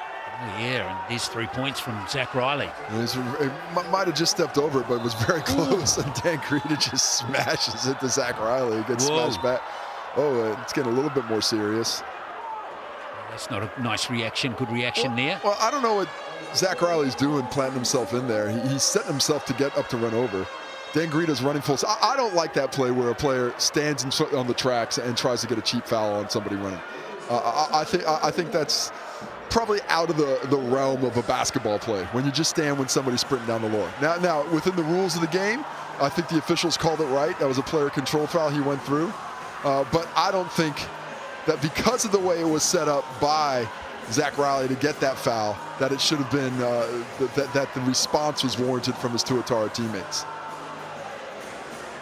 So we'll see if there's any extracurricular activity here, if anyone else gets a foul. Yeah. Is there going to be a foul on Johnson or who for coming over and giving a little push to Greta? Probably. I don't think Greta deserves anything extra than the player control foul, but we'll see what the officials say. Yeah, it'll be interesting to see what they come up with here.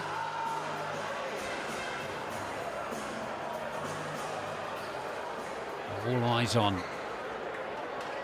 So they're going to talk to both benches. I think we're going to talk to both benches and just say, we're going to have to be a little bit careful. So we've got the player control foul. If you could see Brad Clive over there, the other official. There is an unsportsmanlike foul ruled there by Brad Clive. Yeah, so I think that's on the push. Oh, another one. Double offsetting unsportsmanlike fouls. So I'm not sure exactly which players those ones are on. It looked like Chris Johnson might have been given one for his reaction. I mean, that's foul number 3 on Chris Johnson. Yeah.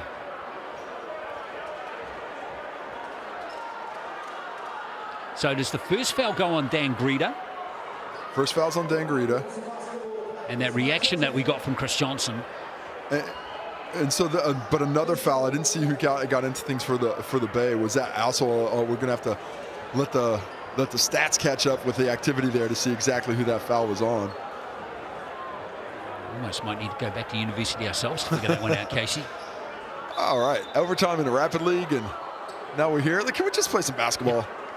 That's all I'm looking for. It's what is for certain rather is that score, 30-21.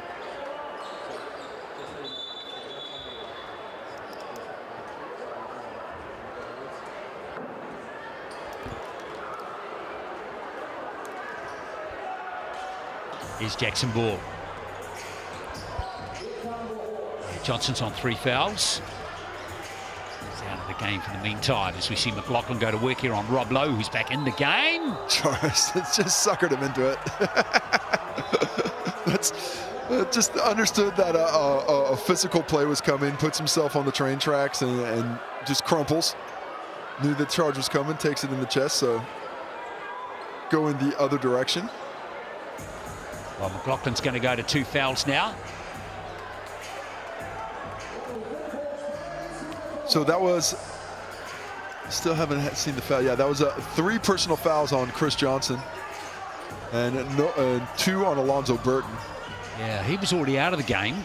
That other one went on Dan Greeter, as we see Riley missed that 3-pointer, and McLaughlin's got it. Saves it. Nice job. Just barely. Rasmussen. Jackson Ball now for Hawke's Bay. Teardrop, and it rolls from Jackson Ball. He has 4. That's just a beautiful bit of skill there. The 15-foot runner with a soft touch so it can roll home. Nice move baseline. That's a very good finish. Classic Tom Vodanovic play there. You have to respect his perimeter prowess, so you get out to the 3, but that quick rip through gets him straight to the cup for the finish. Back to a 9-point game as Ball puts up his first 3 of the game, and in it goes from Jackson Ball. Hits that runner, and now he's feeling good. 5 straight points for Jackson Ball. But it's all about this end for the Hawks right now. They need to string stops together. Riley goes hard to the rim. No joy for him. Good job by Ezra Eagle there to get the hands up and use his chest for the contact, not his arms. Oh, nice pass into McLaughlin. Oh, he can't get the left. That was a beautiful little punch, but unfortunate to not get the finish over the contest from Rob Lowe. That would have taken some finishing, that one. That was pretty impressive. Here's Ioane. For Lowe. McLaughlin. Lowe kicks it out to Vodanovic in the corner. It's Rasmussen over Ioane once more. 6-point game. Rasmussen. Oh, offensive. I thought Rasmussen was in control of that one. I thought Zach Riley kind of just milked the whistle. Does a nice job of getting his body in front. Take another look at it. Yeah, he's moving there, isn't he, Casey? Yeah, to me, that's just his own momentum taking him back. That's nothing that Rasmussen did, but not a great angle on the replay. Either way, I think we're just going to have a little chat about things. Yeah, a little corridor. Let's just calm things down. 6-point game. Everybody's excited halfway through the second quarter here. Nice to see Jackson Ball get a little bit more involved in the game in the last couple of minutes. Yeah, you know, it's been kind of a strange lineup for him when he came into the club. Kyle Adnam was still around, so many guards.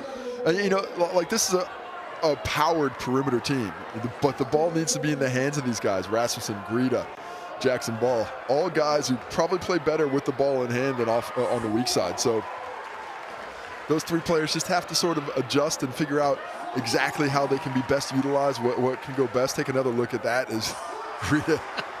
Well, taking a second look at, and there was the push from Chris Johnson. Rasmussen gets in there as well. Taking a look at it the second time around, that was probably more Greta than it was, definitely. Zach. Definitely. This is straight, you're going to get in the way here. That was not the way that I remembered it. Zach Riley has a little laugh about it as everybody's pushing and shoving above him. Apologies, Zach. That wasn't as bad. That was you just getting shoved over there. So Definitely. Did nothing wrong in that occasion. That was like a hit up on a league field, mate. That was from Greta, wasn't it? Without the ball. Usually get penalised in that sport. Zach Riley, he does have that effect on opposition. He's a grindy defensive player. He's got his body on you all the time, and he has a lot of veteran tricks. You know, he's taking those charges. He's getting his hands in other places. Even though he's a younger player, he's got an old man defensive game. Dude's only 22. Here's Dilling and the Lowe with Ferguson on him. Rob Lowe can't hook that in, but there is the put in from that man, Zach Riley. Yeah, Greta just mistimed that one when he went up for it, and that made it an easy finish. 5 points for Riley. Rasmussen open for 3, and he takes the opportunity. Keanu Rasmussen. Yeah, I think the Hawks just need to play with a little bit of freedom. Keep trying to get things in transition and let that thing fly. Despite the poor shooting percentages, you just got to play the odds and hope it comes back eventually. Rasmussen's first 3 of the game. Hawks have only made 2 so far, and there's a rear sloppy pass from Rob Lowe. Hawks doing a nice job with the physicality. Getting up and in, playing with their chests, with their hands, with pretty much every body part that they can get and utilize. And it's doing just enough to keep this one close. And if they can string some buckets together and put some pressure on this Tuatara team before the half. Basquetbol. Basquetbol finds a way, can't roll it in though. Nice rebound from Ioane. He's off to the races. Ioane. Hit the side of the backboard there. Maybe expecting a little bit of a whistle, but not a lot of backup with him on that take. Rasmussen. Lowe's got it. A couple of looks there. Good looks in the last 2 possessions for Hawke's Bay. Decent looks, but not a lot of ball movement. It's on that first pass. I'd like to see that ball move a little bit more. Danijic finds Dilling. Here's Riley. There's McLaughlin with the rebound this time. Rebounding the ball okay, Hawke's Bay. Doing a really nice job of it. They're a tough squad. They're playing with a lot of intensity. Ooh, there's an offensive foul this time. Yeah, he spins out of the screen there. And look who's in the thick of it again. Zach Riley. He knows how to get a whistle. Ferguson there, he pivots out on that screen and gets out of his cylinder to set it. So when you can pivot early and be in a legal screening position, but if you pivot on that handoff and take that defender out with your hip, that's not a legal screening position. So that's one that officials are pretty aware of and don't mind blowing the whistle on. Riley picks up another foul on him.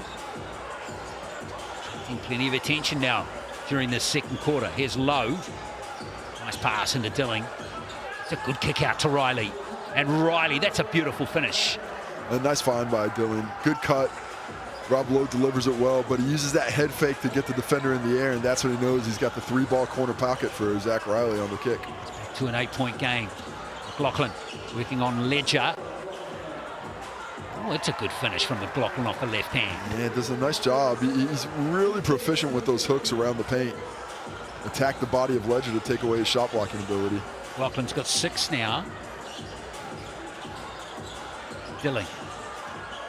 Double pick and roll here almost off Low. It's come off Low. It's going to be Hawke's Bay ball. Just when you think the Tuatara are going to kick clear. Yeah, they're right there on the cusp of it, but it's a grindy effort by the Hawks. They are fighting. They're rotating bodies. They're certainly getting active everywhere they can on the court. And up to this point, it's been enough to keep them close. Right there within touch distance. Wiley back out there with Paul, his New Zealand under-19 teammate from last year. Here's McLaughlin working on Ledger, backing himself. There's Ledger getting the rebound to Wiley. Low for 3. Rob Lowe has just not found the range so far this season.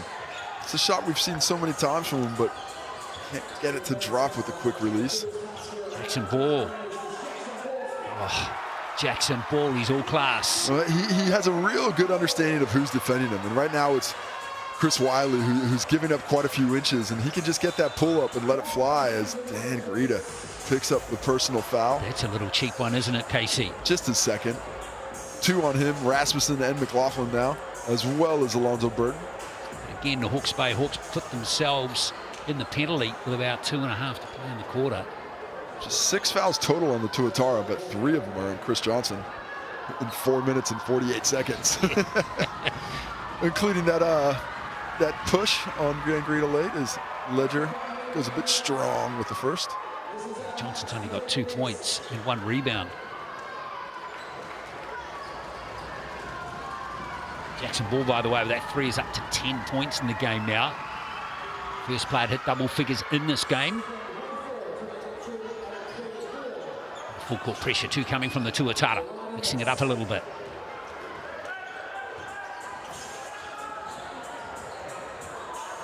All in control of it once more. Burton on 2 fouls. Ferguson. Tommy Ferguson tries to reverse it. No foul there from Ledger. Nice challenge. Good movement of the feet on that drive. I like the ball movement from the Hawks as well, trying to attack out of that corner. Still 7 seconds on the clock to finish the possession. Jackson Ball. Got to do something with it here. Ball from way outside. Great basket from Ball. He's starting to feel pretty good about himself. Up to 13 points on that hit. Yeah, 3 from 3 from the three-point line. And it's all come here in this second quarter. He's gotten a little bit more aggressive, and the Hawks are the recipients of it. It's Lowe working away on Ferguson. Ferguson's going to concede the foul.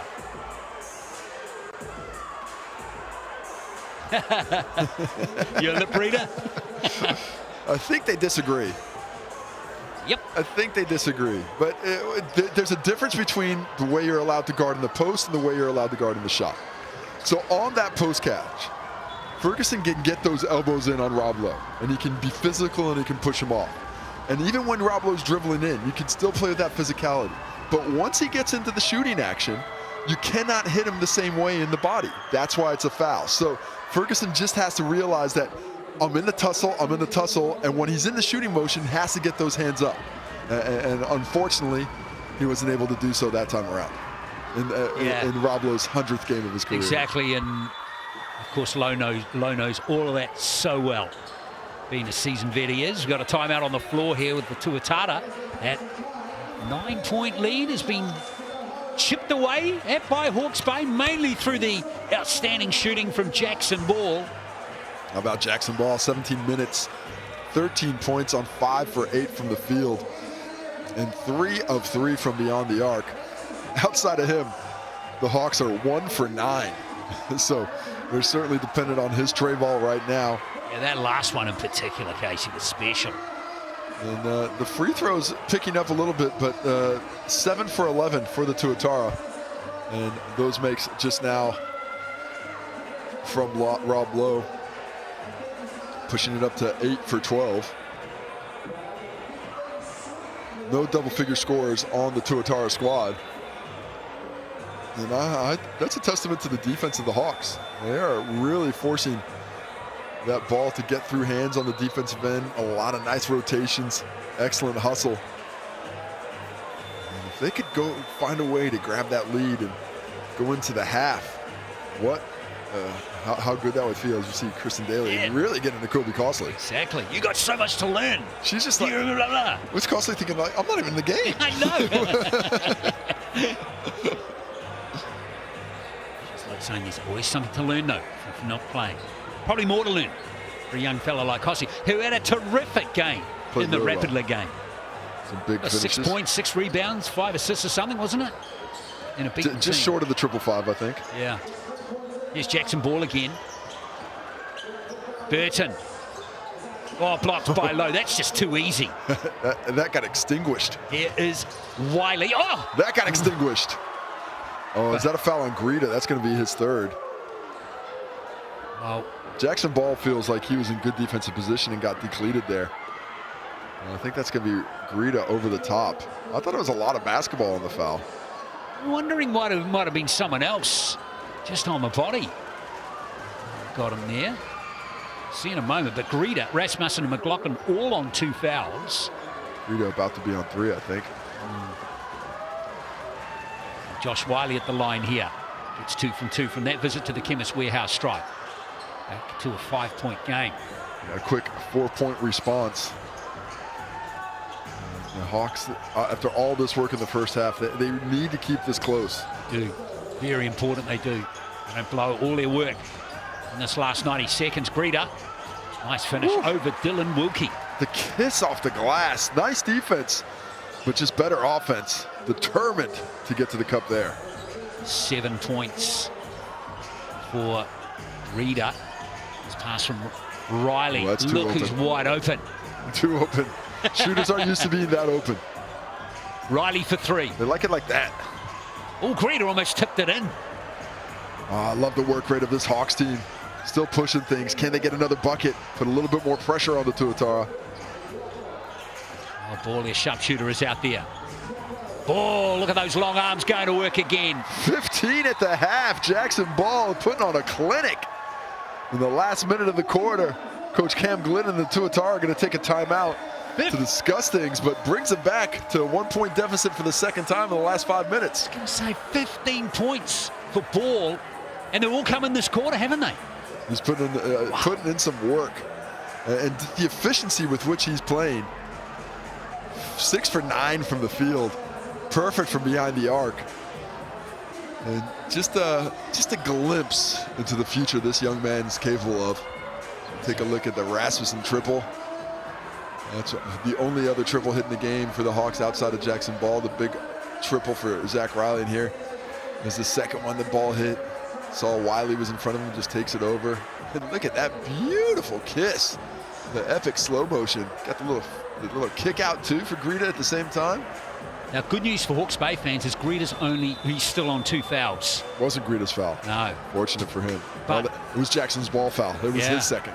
But there are 6 players on 2 fouls for Hawke's Bay. Ball, Greta, Rasmussen, McLaughlin, Ferguson, and Burt. 4 out of 5 starters. The only starter without 2 is Ezra Eagle. This is the shades last night. A little bit. I don't want to talk about that. Which completely flipped in the second half. It did have. Maybe it was just whoever's shooting on that end gets the calls. Now, look, but you know, if teams are going to play with this level of physicality, the officials are going to have to call some things. But I'd prefer to see the physicality get tempered down by the officiating crew and not the hand stuff around the basket. You know, I think both teams are probably getting a little bit too handsy, and that's making it a little bit easier for the officials to blow the whistle. Should be a fun last 40 seconds in this half. There's Wiley. He's passing to Vidanovic. Oh, that is a brilliant finish from Tom Vidanovic. Tommy V didn't even know that ball was coming. It just came right into the pocket. That is perfect high-low, and Rob Lowe might be the best passer in the high-low in the competition. He's got that length. He loves to facilitate. Tommy V did such a nice job with the footwork. Had the seal on Ferguson on one side. The second it goes high, he flips it around, able to get that interior catch. Doesn't even know the ball's coming, still catches it, still finishes, and gets the old-fashioned three-point play from the Chemist Warehouse stripe. 4-point game. Lucky Vidanovic didn't cut his fingernails this morning just to give it that little bit of extra roll, and it went. Right, here's ball. Ferguson looking for action, but Greta's got it. There's your matchup finally, by the way, with Riley. The ball let another one fly. He was way off target that time, but it was a good stop by the Tuatara. Now we're going to whistle off the ball here. BNZ player timeout. Yes, indeed, to the Tuatara with 10 seconds left. And that's your chance to use this QR code, all thanks to the BNZ. 5,000 tickets to the big game are being given out this season. Scan that QR code to a chance for get your group, school groups, church groups, community groups, crocheting groups, driving groups, car enthusiast groups, hat enthusiast groups, fishing groups, a cappella groups. Wow. All welcome. Your brain is working very well in this game. Here is a pass into Lowe.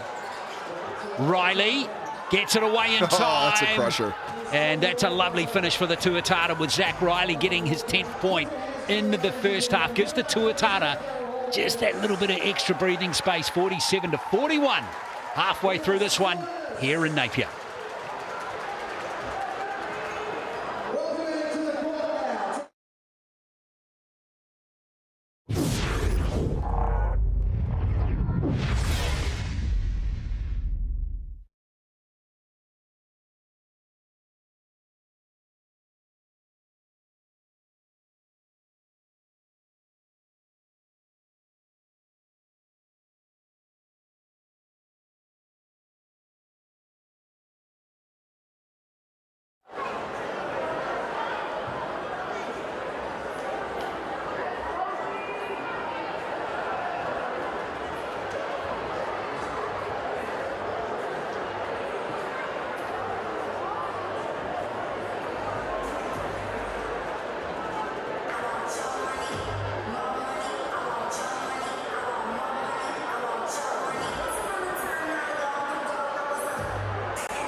It's half-time here in Napier. It's 47-41 to the Auckland Tuatara.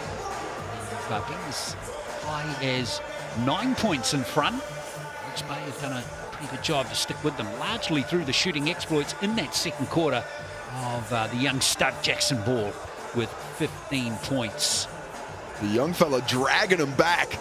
And there we take a look at the Chemist Warehouse halftime stats. Zach Riley, 10 points in response. Tommy V, 9 points off the bench. Josh Dillon did a lot of his work early. Greta and Rasmussen, of course, always there. McLaughlin, a solid first half. Heading over to the assists, where overall they were in the favor of the Tuatara. Rasmussen and Riley, 3 apiece. Rob Lowe getting in on the game as well, facilitating from the high post. Rebounding wise, the Hawks did a great job, have a 3 rebound advantage overall, 23-20, led by McLaughlin. 7 rebounds at the half. Dan Greta with 5. Rob Lowe, Casey Ioane pairing for 10 there. Remember, Chris Johnson on the bench impacts the Tuatara in that area. He still had 2 steals though in those 4 minutes. That's not too bad. 1 apiece for Rasmussen, Burton, and Vodanovic, with both teams taking good care of the ball.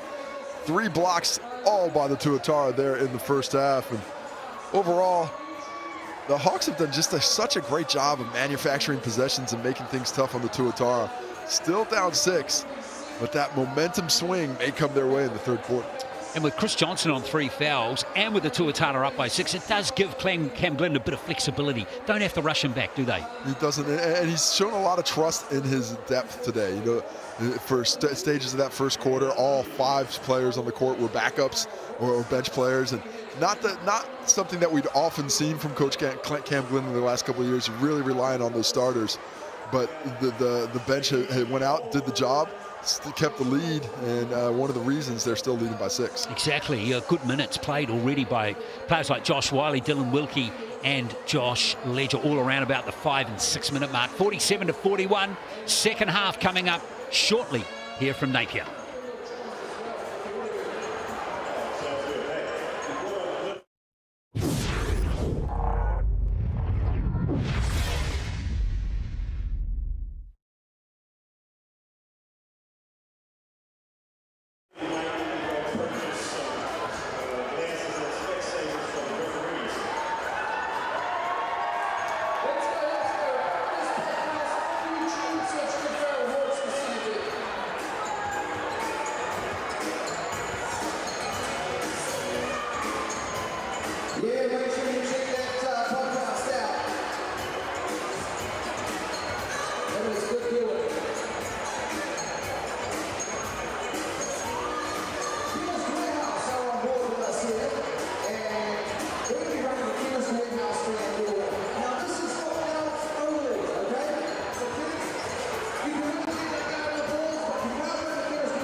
It's third quarter, not too far away here in Hawke's Bay, 47-41 to the Auckland Tuatara. They outscored Hawke's Bay 23-19 in the first, 24-22 in the second. And just reminding you again, their leading scorer is Zach Riley with 10. Jackson Ball, the leading scorer for Hawke's Bay, with 15. Reminding you too that we've got a couple of games coming up tomorrow to end the weekend at 3 o'clock. The Canterbury-Otago clash will be on. Of course, the Rapid League game starts at 2 in that one. And the Sharks and the Jets are the other two teams in action tomorrow, with the Jets on the southern swing at the moment. And then round 5 begins on Thursday. The Airs, who were beaten by the Giants earlier today. The Bulls are at home to the Giants, who are showing a few signs of life now. And the Fire have been a plucky team. They're always been hard to beat this season, Casey. That should be a really good game against the Rams. Fire were hard to beat until they ran into the Bulls today. Had a huge one on the road. I've got my eye on that Rams-Nuggets game tomorrow, though. That's going to be a heck of a South Island clash. Myself and Andrew Mulligan will be having on that one. Don't know who's going to win that one, but everybody at home right now is 6 out of 10 thinking it's the Tuatara that are going to get this W. Of course, you get your shout as well. Go to yourshout.vote to get in on the polls. There's this one. There's a couple other sports too, but don't worry about those. Just worry about the basketball. Well, you can scan that QR code. Hey, yeah, that's good technology there, Glenn. Not now. You can't scan it now. It went quick. Whoever invented those QR codes is a person, because they all look the same to me. Here is Dylan. There's Dylan with the fly. Stroking it early, wasn't he? The first half highlights, we see the level of physicality is a tough one out there. Some great shot making by Dan Greta. Ioane started that three-point run. He hits that one. Vidanic gets one after that. Rasmussen, such a fantastic driver of the basketball. A lot of action at the rim. None better than that action right there by CJ. Zach Riley to CJ, up and over and in. Dylan continuing that work out of the corner. But as this game went along, the buckets became fewer and a little bit more far between. There's Willie Burton. Still talking to refs, Willie? Yeah. And he gave him the 6-7. Just demands respect, though, Willie Burton, doesn't he? He actually doesn't need to talk. He just needs to look at you. I remember the first time I guarded Willie, or one of the first times I guarded Willie. He did a little jab step, and I just about fell over, and he hit the jumper and just started laughing at me. What a great player he was. He was definitely on the further end at that point when I first got over him, but he was still tough, man. He was still tough. It's really cool to see him still involved in the game. Going back to Hawke's Bay. And the coach's son on the Hawks as well. Special moment that is. Simply, was Alonzo Burton. This is his, third stint at Hawke's Bay. He's returning home from Southland. Roblo looking enthused for the start of the second half.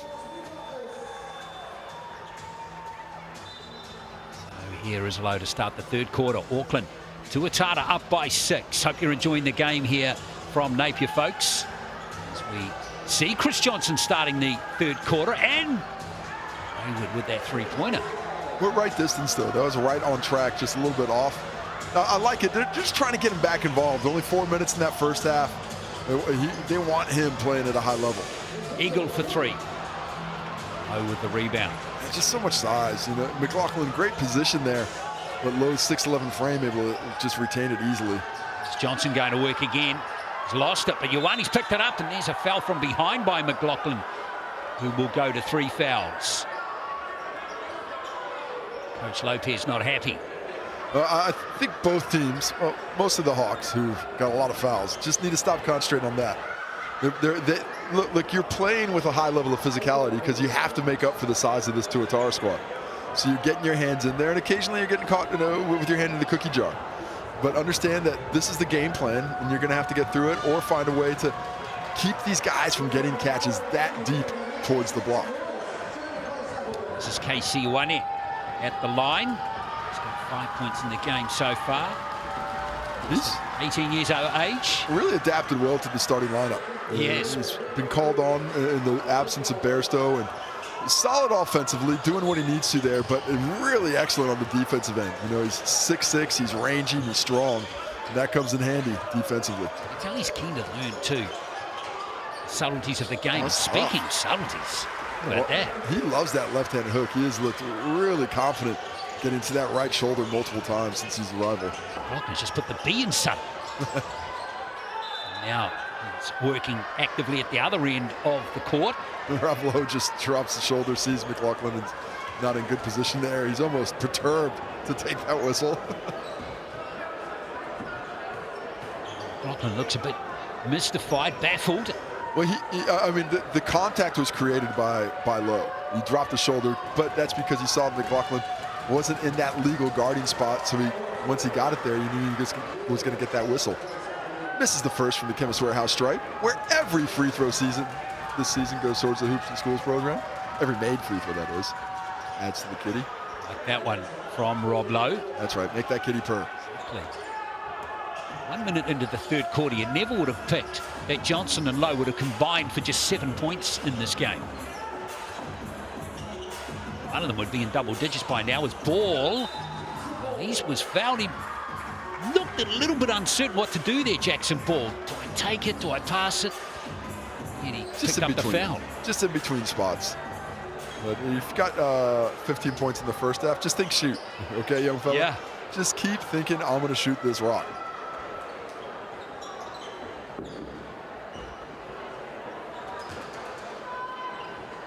There's Ball again from the free throw line. In fact, this is his first visit to the Chemist Warehouse stripe in the game. Been averaging 18 points per game this season. He's just come off a season with the Hawks in Australia as well. He played 11 games and he was a starter there. Last year he scored 20 points per game, so he's just a little bit under that average. Riley going to work. And they get the ball back to Tuatara. Great commitment by Riley and a couple of other players. Dilling for three. Oh, that hurts Hawke's Bay. Crusher. And the Hawks, just a couple of the black jerseys leaking out for the fast break, but you can't do that against the bigger team. It costs you an offensive rebound. So often lead to three-pointers. Chris Johnson with the swat. Starts the fast break the other way. Riley down court goes Ioane. Dilling. He's got a pure stroke from the outside, hasn't he, Josh Dilling? Rasmussen getting in there. Excellent transition defense by the Hawks. They were outnumbered for a time there, but they scrambled to make the Tuatara pass that thing a couple extra times, and now just 9 seconds on the shot clock for the Tuatara to finish the possession. Oh, beautiful. Oh, that was a beautiful pass, yes. Beautiful. He's just such an excellent facilitator out of the high post. No angle there whatsoever, but you have to be ready when you're cutting, and Rob Lozak got the ball in hand. Riley's up to 12 points, and there is that equal high lead now again for the Tuatara in this game. Greeder. That's a tough basket from Dan Greeder. Is that going to be on Ioane or Chris Johnson there? Surely that was on Ioane. If not, it would be definitely on Ioane, because that would have been Chris Johnson's fourth, and he'd be in the bench. Greeder to complete the three-point play. Just refuses to get stopped there. Says, you know what? I'm going to get to where I need to get to. Greeder's up to 10 points. Back to 6 as Lowe comes forward. Stolen by Rasmussen once more. And the handoff just becoming a little bit more difficult to execute here with the Hawks just lifting their intensity here in the half court. Riley going to work again. Any numbers around Zach Riley. Oh, Johnson again. Oh, man. Beautiful play. Look, great hustle by the Hawks, but eventually they got the place to the right place for the right man. He flushes that home. An adjustment there from Zach Riley. What awareness from him to give it. As Rasmussen gives it to Greeder in the corner. Oh, they could use that. And so Riley's got it again. No, he hasn't. McLaughlin. Greeder got in there and pinched it, and he gets his 2 points anyway.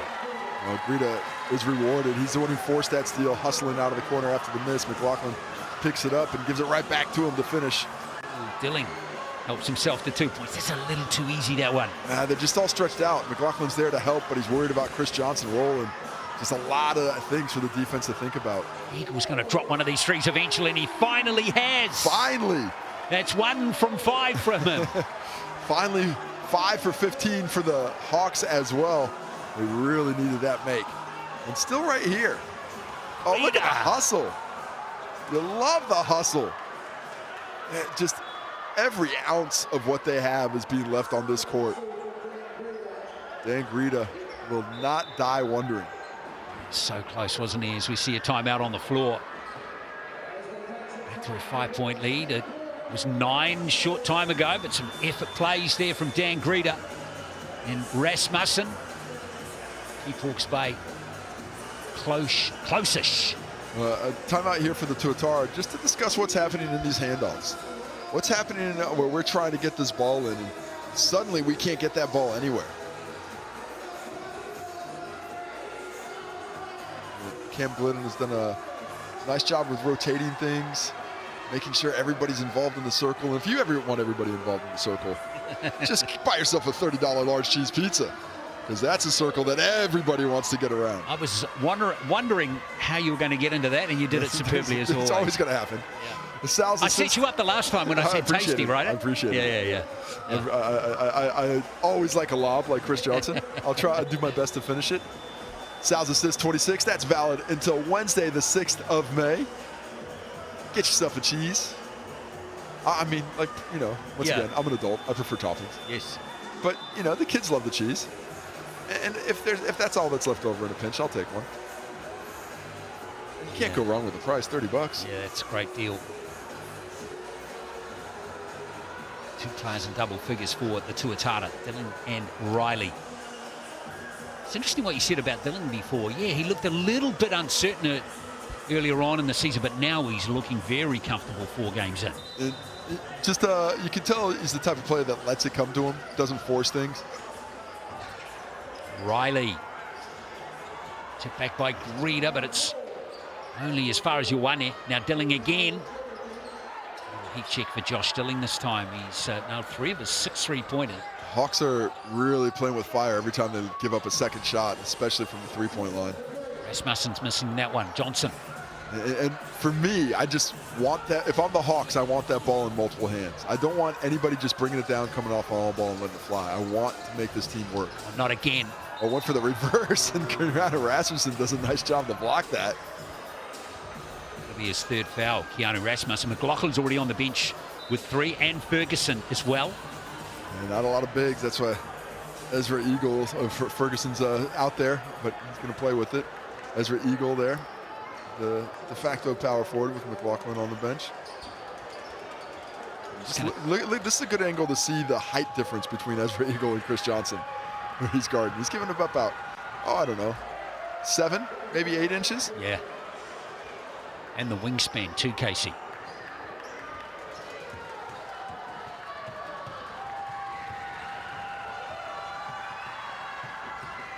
Johnson gets the 2nd from the Chemist Warehouse stripe, goes up to 5 points. He and Lowe have 5 points each. And still holding that 6-point lead. Yeah, exactly. So many of the Tuatara games have gone this way. You know, it's really tight for 3 quarters, and then the 4th they seem to pull away. Eagle again for 3, back-to-back for Ezra. And the Hawks are hanging around, got that alligator blood. They're not going anywhere. They can sniff it, can't they? Here's Wiley. Now, Vodanovic looking to respond. Was this Chris Johnson's 4th personal foul on the box out? Check the reaction from Ezra Eagle there. I think that's I wouldn't agree with that call. It looked to me like Chris Johnson had his hands up and was just working around, but I didn't have as close a look at it. But Chris Johnson, not under 10 minutes played so far, 4 fouls. 5 points and 2 rebounds. Mind you, 4 of those 5 points have been spectacular. Look for those in the Chemist Warehouse Plays of the Week. Possibly. Oh, they'll definitely be up there. You only get 5. It's tough. It's tough stuff. No, he'd be contenders for 2 of those spots. McLaughlin's out there, and now Vodanovic concedes the foul. Nice post up right into the game, and he's got power forward option and Tommy V on there, and says, well, if you're going to put the shorter guy on me, I better get to work. A little easier when this 7-footer's not here. Who's the judge for the plays of the week? You? I'm amongst. It's a little. I mean, to be fair, most the judge is at first an algorithm, and then we choose up to the algorithm. Really? And then if the algorithm's wrong, you adjust the algorithm. Of course. Yes. You can't let too many people behind the curtain here, though. Exactly right. Giving away secrets. McLaughlin misses the second. Low almost makes a hash of it. Look at Eagle. He's everywhere. Got away with a couple of fouls and certainly getting on the nerves of Rob Lowe. Nice rotation. Wiley. Oh, look at Vidanovic flying in there. There's a foul over the back by Jackson Ball. Just love that hustle by Tommy V. First, he makes that excellent pass to Wiley in the corner, who doesn't miss it, but doesn't give up on the play. Flies in from beyond the three-point line to snatch that O board. Good footwork to get himself into position. The Hawks wanted to travel, but I thought the pivot was solid, took that contact, and now back to the Chemist Warehouse strike. Makes the first one for that Hoops and Schools program. Tuatara's free throw percentage is below 70%. So is Hawke's Bay's. There's a rebound for Rasmussen. Chance for Hawke's Bay to tie it up. Remember, they were 9 down not long ago in this Rasmussen. Man, he has such a deadly change of speeds. He can go from just standing there with the ball to explosive so quickly. Very difficult to guard when he's coming off an on ball like that. 9 points now for Rasmussen. Low and slapped away by McLaughlin. 14. They reset the shot clock there. They shouldn't have. Low. There's the play again, and there's McLaughlin, and what has happened there? Hawks are way too focused on the officiating. They just need to play basketball.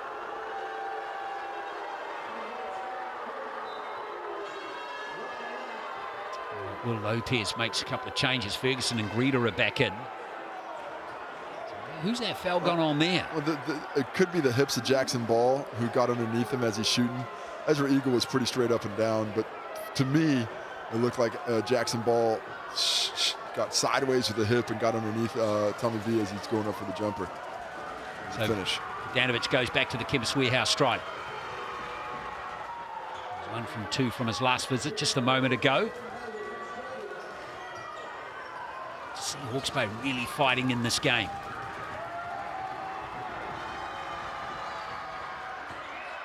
Vidanovic with that goes up to 12 points. Excellent contribution from him. His ball. There's those long arms again. What a finish.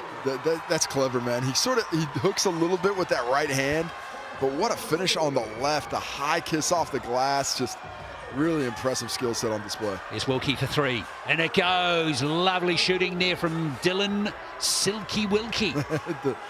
the silencer. The backdoor play almost turns into a turnover. Instead, 3 points and a 4-point lead for the road team. 5 points now for Wilkie. Burton. Yes, Alonzo Burton. We've been waiting for him to get a 3 in the game.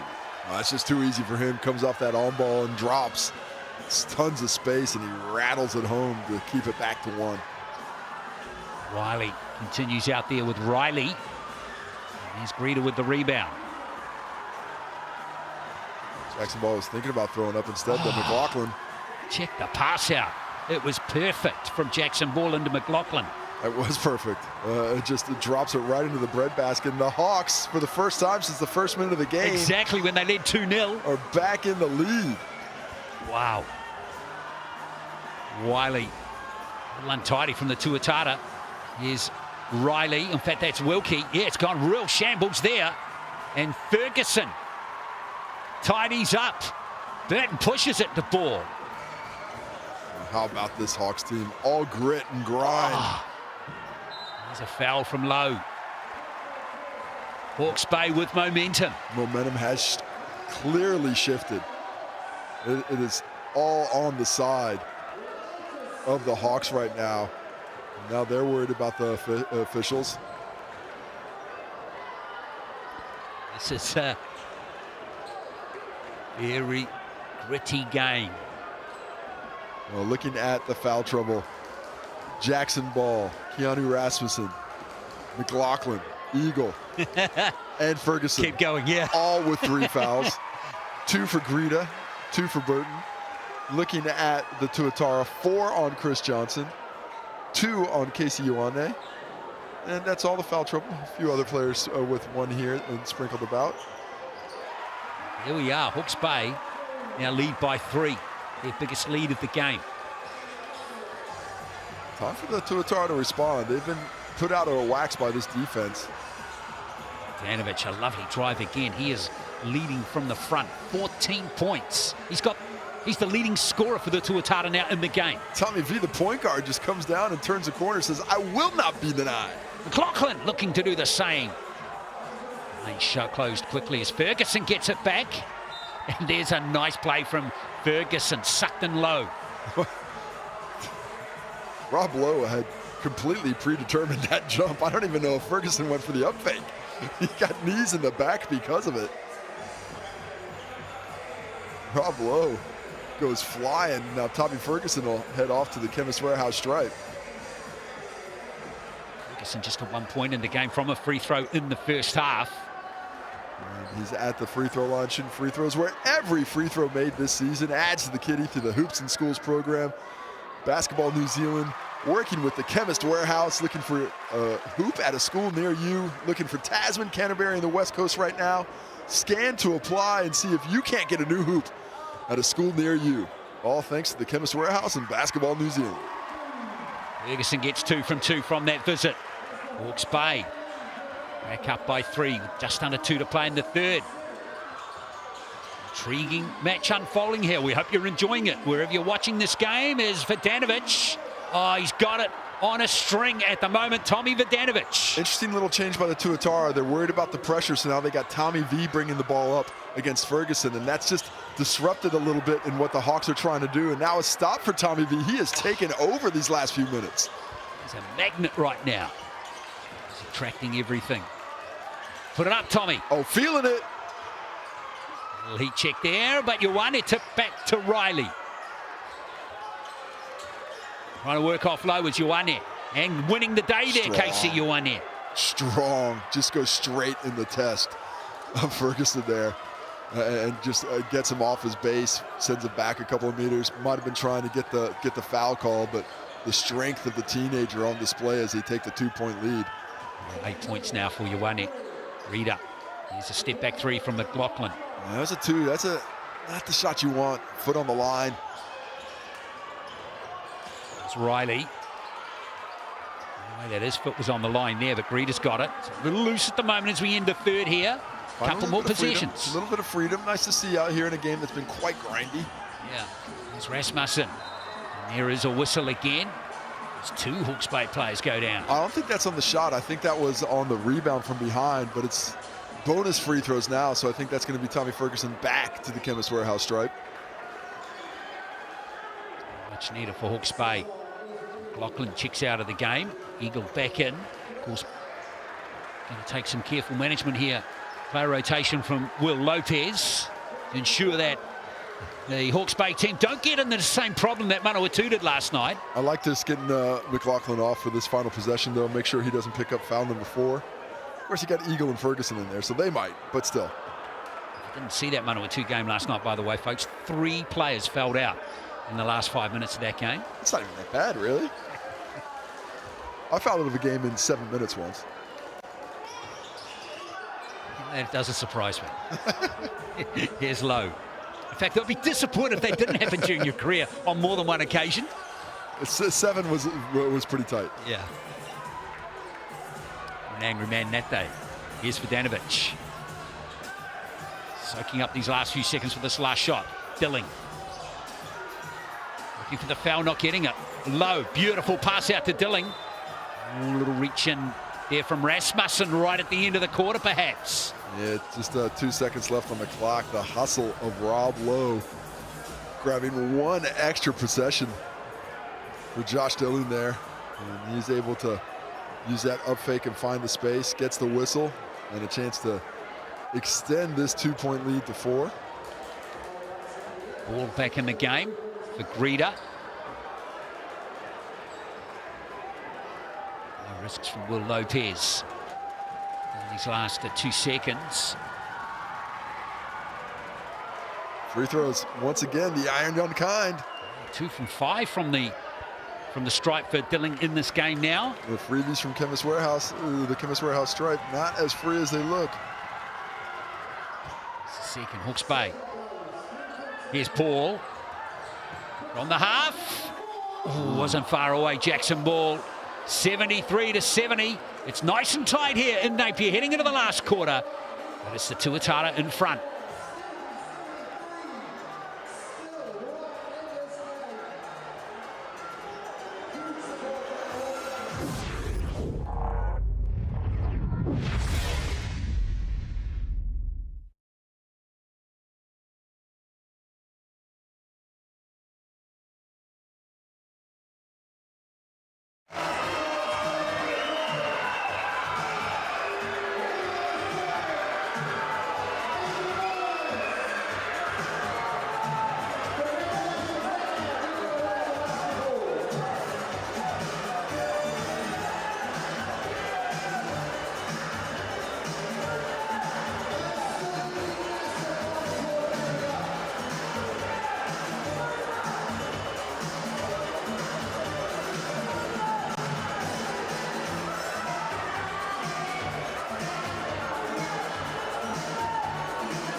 (73-70).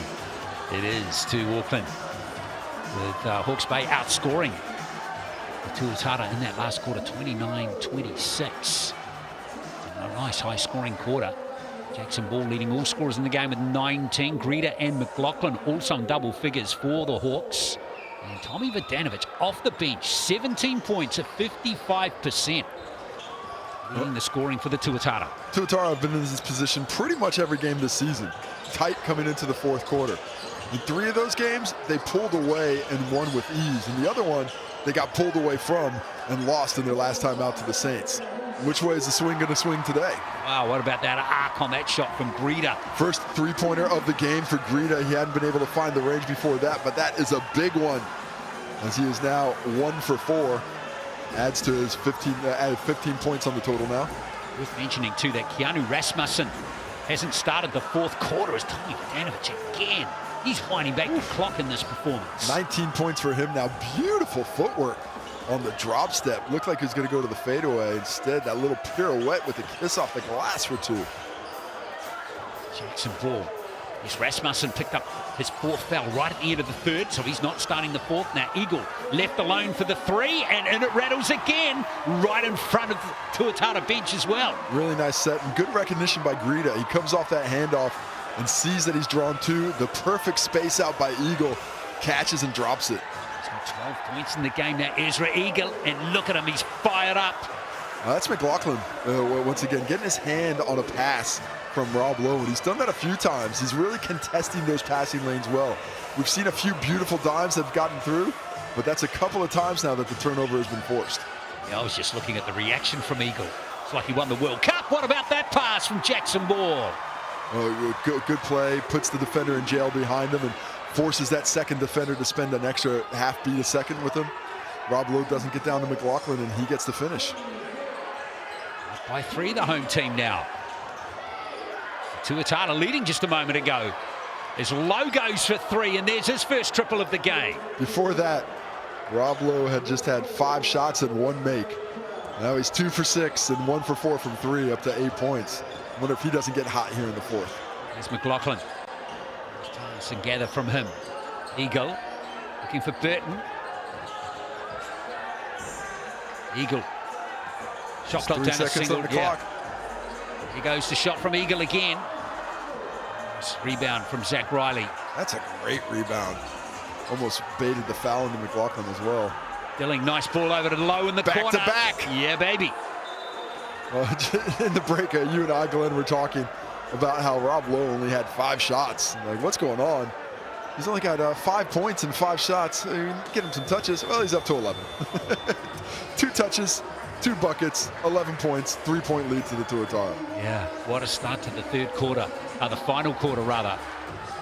Tuatara back in front by 3 again. And I mentioned that the Tuatara have been in this position several times this year, coming into the fourth quarter tied. Hawke's Bay as well. Against the Manawatu last round, they were pretty much even coming into the fourth, but the scoring explosion by the Jets got them the victory. What's going to happen here? There we see the McLaughlin finish in the third quarter. Tommy V putting on the floor, taking it to the cup. Ezra Eagle with the step out on the nice find from Greeter after he draws 2. And then Rob Lowe time. Trey ball from the top in the corner pocket, back to back, as Rob Lowe in double digits. And a double-double on the day with 10 rebounds, 11 points. A couple of blocks too from Rob Lowe. Pretty standard stuff from him really over the years, isn't it? 4 assists as well. He's having another really solid all-round game. When do you put Chris Johnson back out there? He's on 4 fouls. Well, the way Tommy V was playing, keep him going, but they've gone with Josh Ledger instead. So letting Chris Johnson probably stave him for the last 5 minutes. And as of now, it's the young fella gets an opportunity. Reader. Jackson ball. Eagle again. Ball marked by Dilling. Trying to create some space for him. Jackson ball head down, gets in position. Ooh, usually make that one, Jackson ball. It was just a little off balance as he dropped that shoulder to create that space and didn't quite get the kiss. The Tuatara looking to create a little daylight here between the two. Low again, and now we've got some action off the ball. Foul screen on Zach Riley. Zach Riley just got a little too active.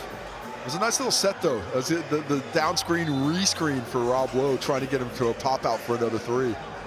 Unfortunately, didn't execute it right, so a wasted look because of the foul on Zach Riley, who picks up his 2nd personal foul. And Will Lopez has rolled the dice, the Hawke's Bay coach. Keanu Rasmus is out there on 4 fouls. You're down 3, and you're looking for your first one of the season, so might as well try and get it going. Doesn't matter if it rolls up craps now. Here's ball. Oh, the pass. McLaughlin was just ahead of the play. Oh, Riley. Oh, I thought that was a kick. Yeah, it looked like it, didn't it? Say inadvertent. So Riley with a loose ball pick up. Here comes Dilling. Looking off low. Nice pass. Wilkie from the corner. What a shot. Yeah, and what made that pass so beautiful is that he was looking at Rob Lowe the whole time, freezing that defense in the key, but gives a frozen rope to Wilkie, who drains the 3-ball corner pocket. Threw that one down a pipe, didn't he? Here's McLaughlin. Rasmussen. Hawke's Bay struggling to get into a good spot here, but McLaughlin. That kind of looked like an N1. The lefty finishes again. That left-hand hook has been consistently powerful for him today. McLaughlin in his 2nd game got 8 points in the game against the Rams. Got 17 in this one. Here's Wilkie again. Big hits from Dylan Wilkie off the bench. Great find by Ledger. Draws the double team and immediately makes the right read. Wilkie setting up shop. Back-to-back triples to stretch this lead to 7. Well, Lowe with back-to-back triples. Now Wilkie. Big buckets for Auckland. Here goes Rasmussen coming right back at them. Oh, good challenge by Riley, but Rasmussen, the shot maker, his 2nd triple of the ball game. Despite the foul trouble and cooling off a little bit on the bench, he still got 12 points. Here comes Lowe again. Oh, McLaughlin with a little reach in. Feather, he hit him with the feather. Yeah, just a bit too much arm there. Well, first of all, you can't have a feather on the court, so that would be illegal. Well, there is a feather on the court. Ezra Eagles there. Oh, well done. Thanks so much. I mean, there's a lot of them. There's the Hawks. Yeah. Well, fourth foul it is for McLaughlin. It remains out there. Dilling. This is the triple. Here comes Dan Greeder. Ball. He's fake at the 3 line. Eagle for 3. Oh, it's a decent look. Ezra Eagles playing with some confidence, had a couple of threes in the last few minutes, but doesn't get that one. So the margin stays at 4. Wilkie, nice pass to Ledger. Gotta shoot this. Does, but he's no points for Ledger. Offensive It's going foul against call. Tuatara. They called him for the hook on the step through, and he didn't need to do it. He was inside. He just gave that little chicken wing to, and Ezra Eagles sold it well. But if Ledger gets to that spot and just goes straight up for the finish, it's an easy 2. But he just tried to get a little bit more work in there and pays the price with the offensive foul. 4:30 to go. Eagle. Ledger all over him. Now McLaughlin. Great defense by Riley, really extending that play. Rasmussen. Oof. Did I say great defense? Because that turned into the Linda Ronstadt defense after that. Little Blue Bayou came through. That's one for the oldies. None of the youngsters are listening to that one and picking it up. But I know exactly what you're talking about. Case And I'm not even exactly. And I must make it clear. Linda Ronstadt, not my favorite artist. No disrespect. I know you like things a little harder. That's true. But how about that blow by Rasmussen? Gets to the cup, gets the foul. Such an explosive athlete. And just like that, back to a 1-point deficit. The Hawks have no quit in them tonight. Great to see. 15 points for Rasmussen. Making the Tuatara work hard again as that shot clock gets down to single numbers. It's down to 5, 4, and what a finish! Riley. With the left. Doesn't really elevate, but extends so nicely to get over McLaughlin and reaches it back to a 3-point lead. Rasmussen. Rasmussen again. Oh, I thought that was off Josh Ledger. But no, nobody hits it. Rasmussen's not arguing. And just enough defense by the Tuatara. And the bench mob goes. Chris Johnson, you asked when. Well, it's with 3:46. Big minutes by Josh Ledger there. Coming out in the 4th quarter and performing nicely. Yes, indeed. Also, Casey Iwane back out there. Big lineup right now for the Tuatara. Iwane, Wilkie, Vodanovic, and Jones. Oh, pass from Rasmussen was a gem to Greeder. Just forces the turnover to Greeder, and Rasmussen does the rest. The Hawks are not going away. The Tuatara need to execute in this last 3 minutes. Another steal. McLaughlin's got it. Rasmussen back to Greeder again. What a block! Greeder's got it once more. Yeah, kick it out. Chris Johnson, the timing on that one, pins it on the glass. Oh, Ferguson wide open. McLaughlin fighting hard. Now, who's that off? It's salvaged by Johnson somehow. Chris Johnson on the spot. First the block and the huge rebound. Has to save it from out of bounds. Hawks are still there, though. Just need to stop. Dilling. Vodanovic, nice rotation. Wilkie. Too open. Great rotation of the basketball. Dilling drawing multiple defenders. The kick to Vodanovic and then the kick to the corner. Nice use of the ball fake by Wilkie. And the skill to get it on the step back. He's 4 from 6 in the game from the 3-point line. Wilkie up to 14. Jackson Ball. No foul on Ball. This has been a physical game down the stretch. They've been a little less frequent with the touch foul. Hit him again. Hit him again, Wilkie. Not this time. Rasmussen's got it. The transition opportunity here. I like the push. Ball. How did he stop? He's got the foul out of Josh Dilling. No, hang on. It's a travel. I thought he came to a jump stop after the steps, but didn't have a great angle on it. Little shuffle of the feet there is really easy to do when you're trying to stop at full court, at full speed. And I had the question in my mind, how did he stop? And that question's in the official's mind as well, more likely to get that whistle. Coach Will Lopez wants to discuss it. He doesn't get why. Drags that foot a little bit. Drags that foot a little bit. He tried to get to that jump stop, but then with the up fake, that pivot foot just shuffles enough to warrant a whistle. So 4-point game it is to the Tuatara. 5 players in double figures again for the Tuatara. Dealing with 14. Riley and Wilkie have that number 2. Danovic 19 points. He's having his best game of the season, Casey. Rob Lowe's the other. Such a contributor. You know, it's a real testament to Tommy B that he's accepted this role of stepping to the bench. You know, this is certainly at times has been an all-league talent. He's a championship player, but he wants another one. He is but he also understands that on great teams, somebody your number's going to get called at some point. You got to stay ready. And he didn't have to get ready tonight because he stayed ready. 4-point lead. Tuatara with the ball in possession. Can the Hawks find one more stop? It's reaching that point for the Hawks, isn't it? We need to stop here as we enter the last 2 minutes of this game. Remember, the Hawks haven't won a game this season. They're 0 from 4. Johnson. Nobody coming. Johnson. Oh, salvaged by Rasmussen just. Breeder. Great play from Rasmussen again. Well read. Chris Johnson unable to get that pass through. Hawks Bay struggling though to create something here for Rasmussen. Breeder from the corner. That high arc is just away and... Well, that's got to stay here. Yes. Excellent hustle by Dylan, but unrewarded. The Eagle did just enough. What a beautiful pass there by Rasmussen. And Dan Greta, he felt that one. He thought that one was good. Had a nice arc on it. But another opportunity for the Hawks.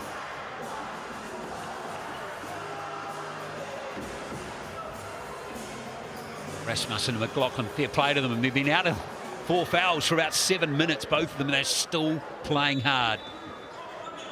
Rasmussen. Here's Greta. Oh, the head ball in the corner. Rasmussen for 3. Big bucket there from Rasmussen. Had Rasmussen up top. Right decision, had multiple options. It all comes down to the last minute of the ball game. Here we go. Let's see what the Tuatara have got here. Riley over to Johnson. Johnson for 3. Oh my. What a contest for the ball, and Hawks Bay have got it. Foul called. That's going to be a Hawks Bay possession. Tuatara with a 1-point lead, but that much closer to the bonus. Now, one thing that the Hawks have to be aware of is they have only 1 foul committed. If it does get to the point where they need to send somebody to the line, they're going to have to get a lot of fouls in a short amount of time. Indeed. Well, something worth bearing in mind down the stretch of this game is Hawks Bay. Hawks Bay in the bonus. I'd attack the rim. Exactly. Here's Greta looking to do just that. In fact, it's going to be the 3 from Eagle. And Vidanovic with a big rebound. Great challenge by Johnson. He's a long ways away, but he still gets his hands up. Tuatara now have a chance. Maybe 3 possessions left in this ball game. There's the player timeout by the Tuatara. And if they go with a quick one, they might get another possession. But if they use up the full 14, this is just going to be the Hawks' ball to finish. But it does give you a chance at home to scan that QR code for a ticket to the big game. 5,000 tickets being given away thanks to the BNZ. Looking for school groups, community groups, and all other kinds of good groups. Scan that code and find out if you can't get your group to Sal's NBL sideline sometime this season. All thanks to BNZ. Here's Dilling. Wanting to soak up some time first, Josh Dilling. Josh Dilling! And Hawks Bay have got it. And they've got a BNZ player timeout to call as well. All comes down to this. If I'm the Hawks, I just go with it. I don't want them to settle. Instead, they call the timeout. I personally would have rather had the broken court and the mismatches and just gone with it, especially when you're down. Another chance for you to win one of those tickets. But now they get a chance to discuss it. So we saw really good action previously with the cross screen with Rasmussen and ball down low, and then each of them came off with decent looks. But they don't need a 3. They just need a 2 to take this lead. Some fantastic performances out there. All 5 Hawks Bay starters in double figures, led by Jackson Ball's 19.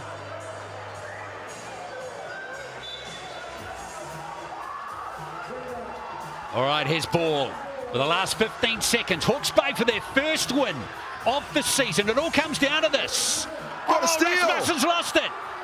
Got a foul, got a foul. And they've got so many fouls to give, and finally. Crushing. What a steal by Zach Riley. Gets on the ball. The Hawks looked like they were going to have a chance to get the win. Timeout to the Tuatara to talk about it.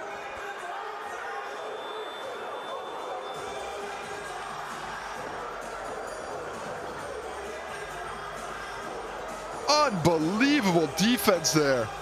Rasmussen going to attack in the quick hands. Riley puts himself in perfect position to get that stop. Oh, what a contest. 4 seconds left. Hawke's Bay have still got 3 fouls to give, Casey. Yeah, they're in trouble.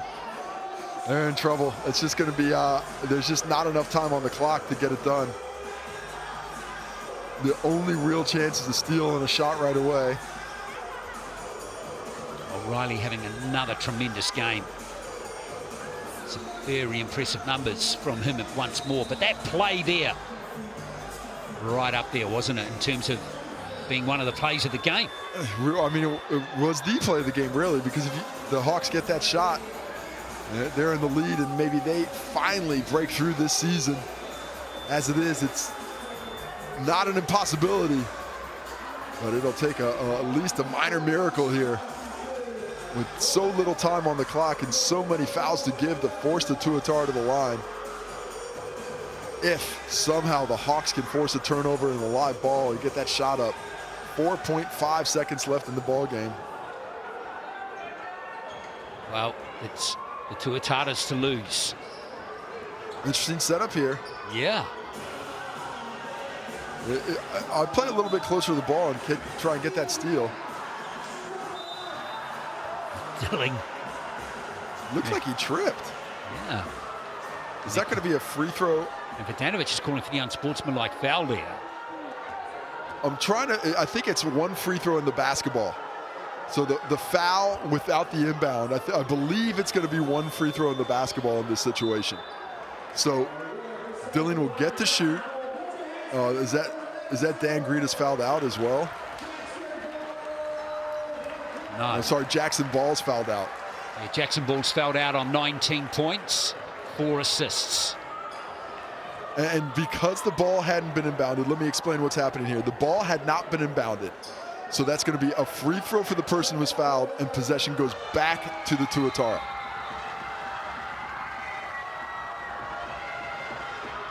Well, freezing him, icing him at the line. I don't know if that's legal, but I like it. Tuatara just looking for that extra breathing space. And Dilling can provide it. Well, same formula for the Tuatara. Just got to get in and get some free throws, and same formula for the Hawks. They know what's going to get run now. Let's see if they can do a better job of defending it. Riley looking to inbound it again. Low gets it back to Riley. They need the foul really fast here, Hawke's Bay.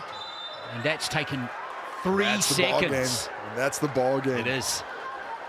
And I mentioned it about a minute ago, was there's just too many fouls for them to give. Keanu Rasmussen picks up that one. He fouls out now. Or was that on Zobert? No, it was on Rasmussen. So Rasmussen heads to the bench. And now, with 0.5 left, you just got to throw it high, get a touch. It's game over. Rasmussen fouls out with 18 points. Really good game from him.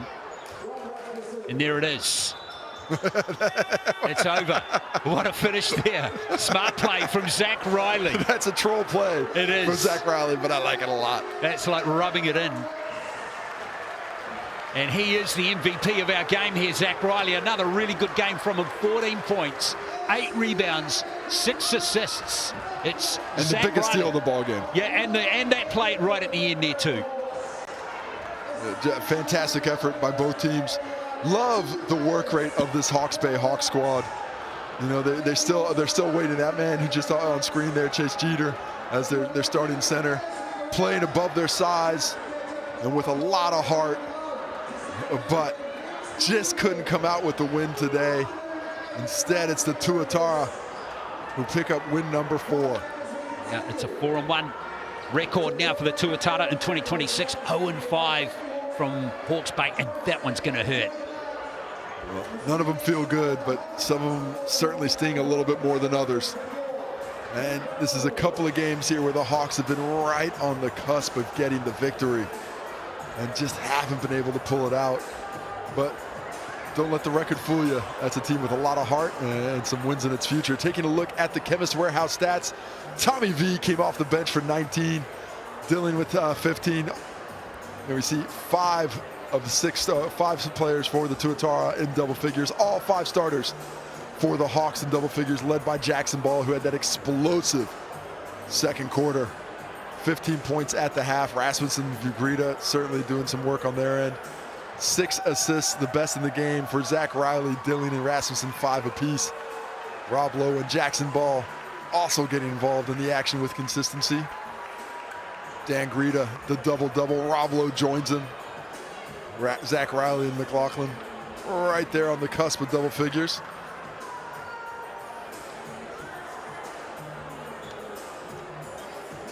There we see the steals. Got very active in the second half, did the Hawks. Greta and Rasmussen 2 apiece. Johnson, Riley, and Vodanovich, the triple 2. 5 blocks in the game, all for the boys in teal. 2 for Johnson, 2 for Lowe, and for good measure, 1 for Ledger. Yes, indeed, and yeah, well, for Hawke's Bay, let's hope that game will be something I won't get too disheartened by. In fact, there's probably a lot to be heartened by that Hawke's Bay performance in that game, Casey, as we check out the matches to come this weekend. Well, maybe tomorrow, not tonight. The Hawks would be pretty disheartened continually. But there we see, big game tomorrow between the Rams and the undefeated Nuggets. Does that O go? Or does the Nuggets stay on top of the table? Then followed by that, the Sharks host the Jets. The Jets trying to get 1 in the Deep South double, but that Sharks team is coming together nicely and looking like a championship threat. And then the Sharks kick things off for round 5 as they go up to Taranaki and play the Taranaki Airs in New Plymouth. The Bulls hosting the Giants on Friday, and then Saturday we've got a lot of action for you as the Phi try and get off the schneid. 2 losses in the South Island, try and get things going against the South Island team as they host the Rams. Yeah, they'll be happy to be back home. But there we are, that wraps up this game. A real thriller here from Hawke's Bay. We hope you enjoyed it, folks. Congratulations to the Tuatara, who just got there to get their 4th win from 5 games this season. They win it by 93-91. Thanks for watching, and we'll catch you for more NZNBL action tomorrow from Christchurch.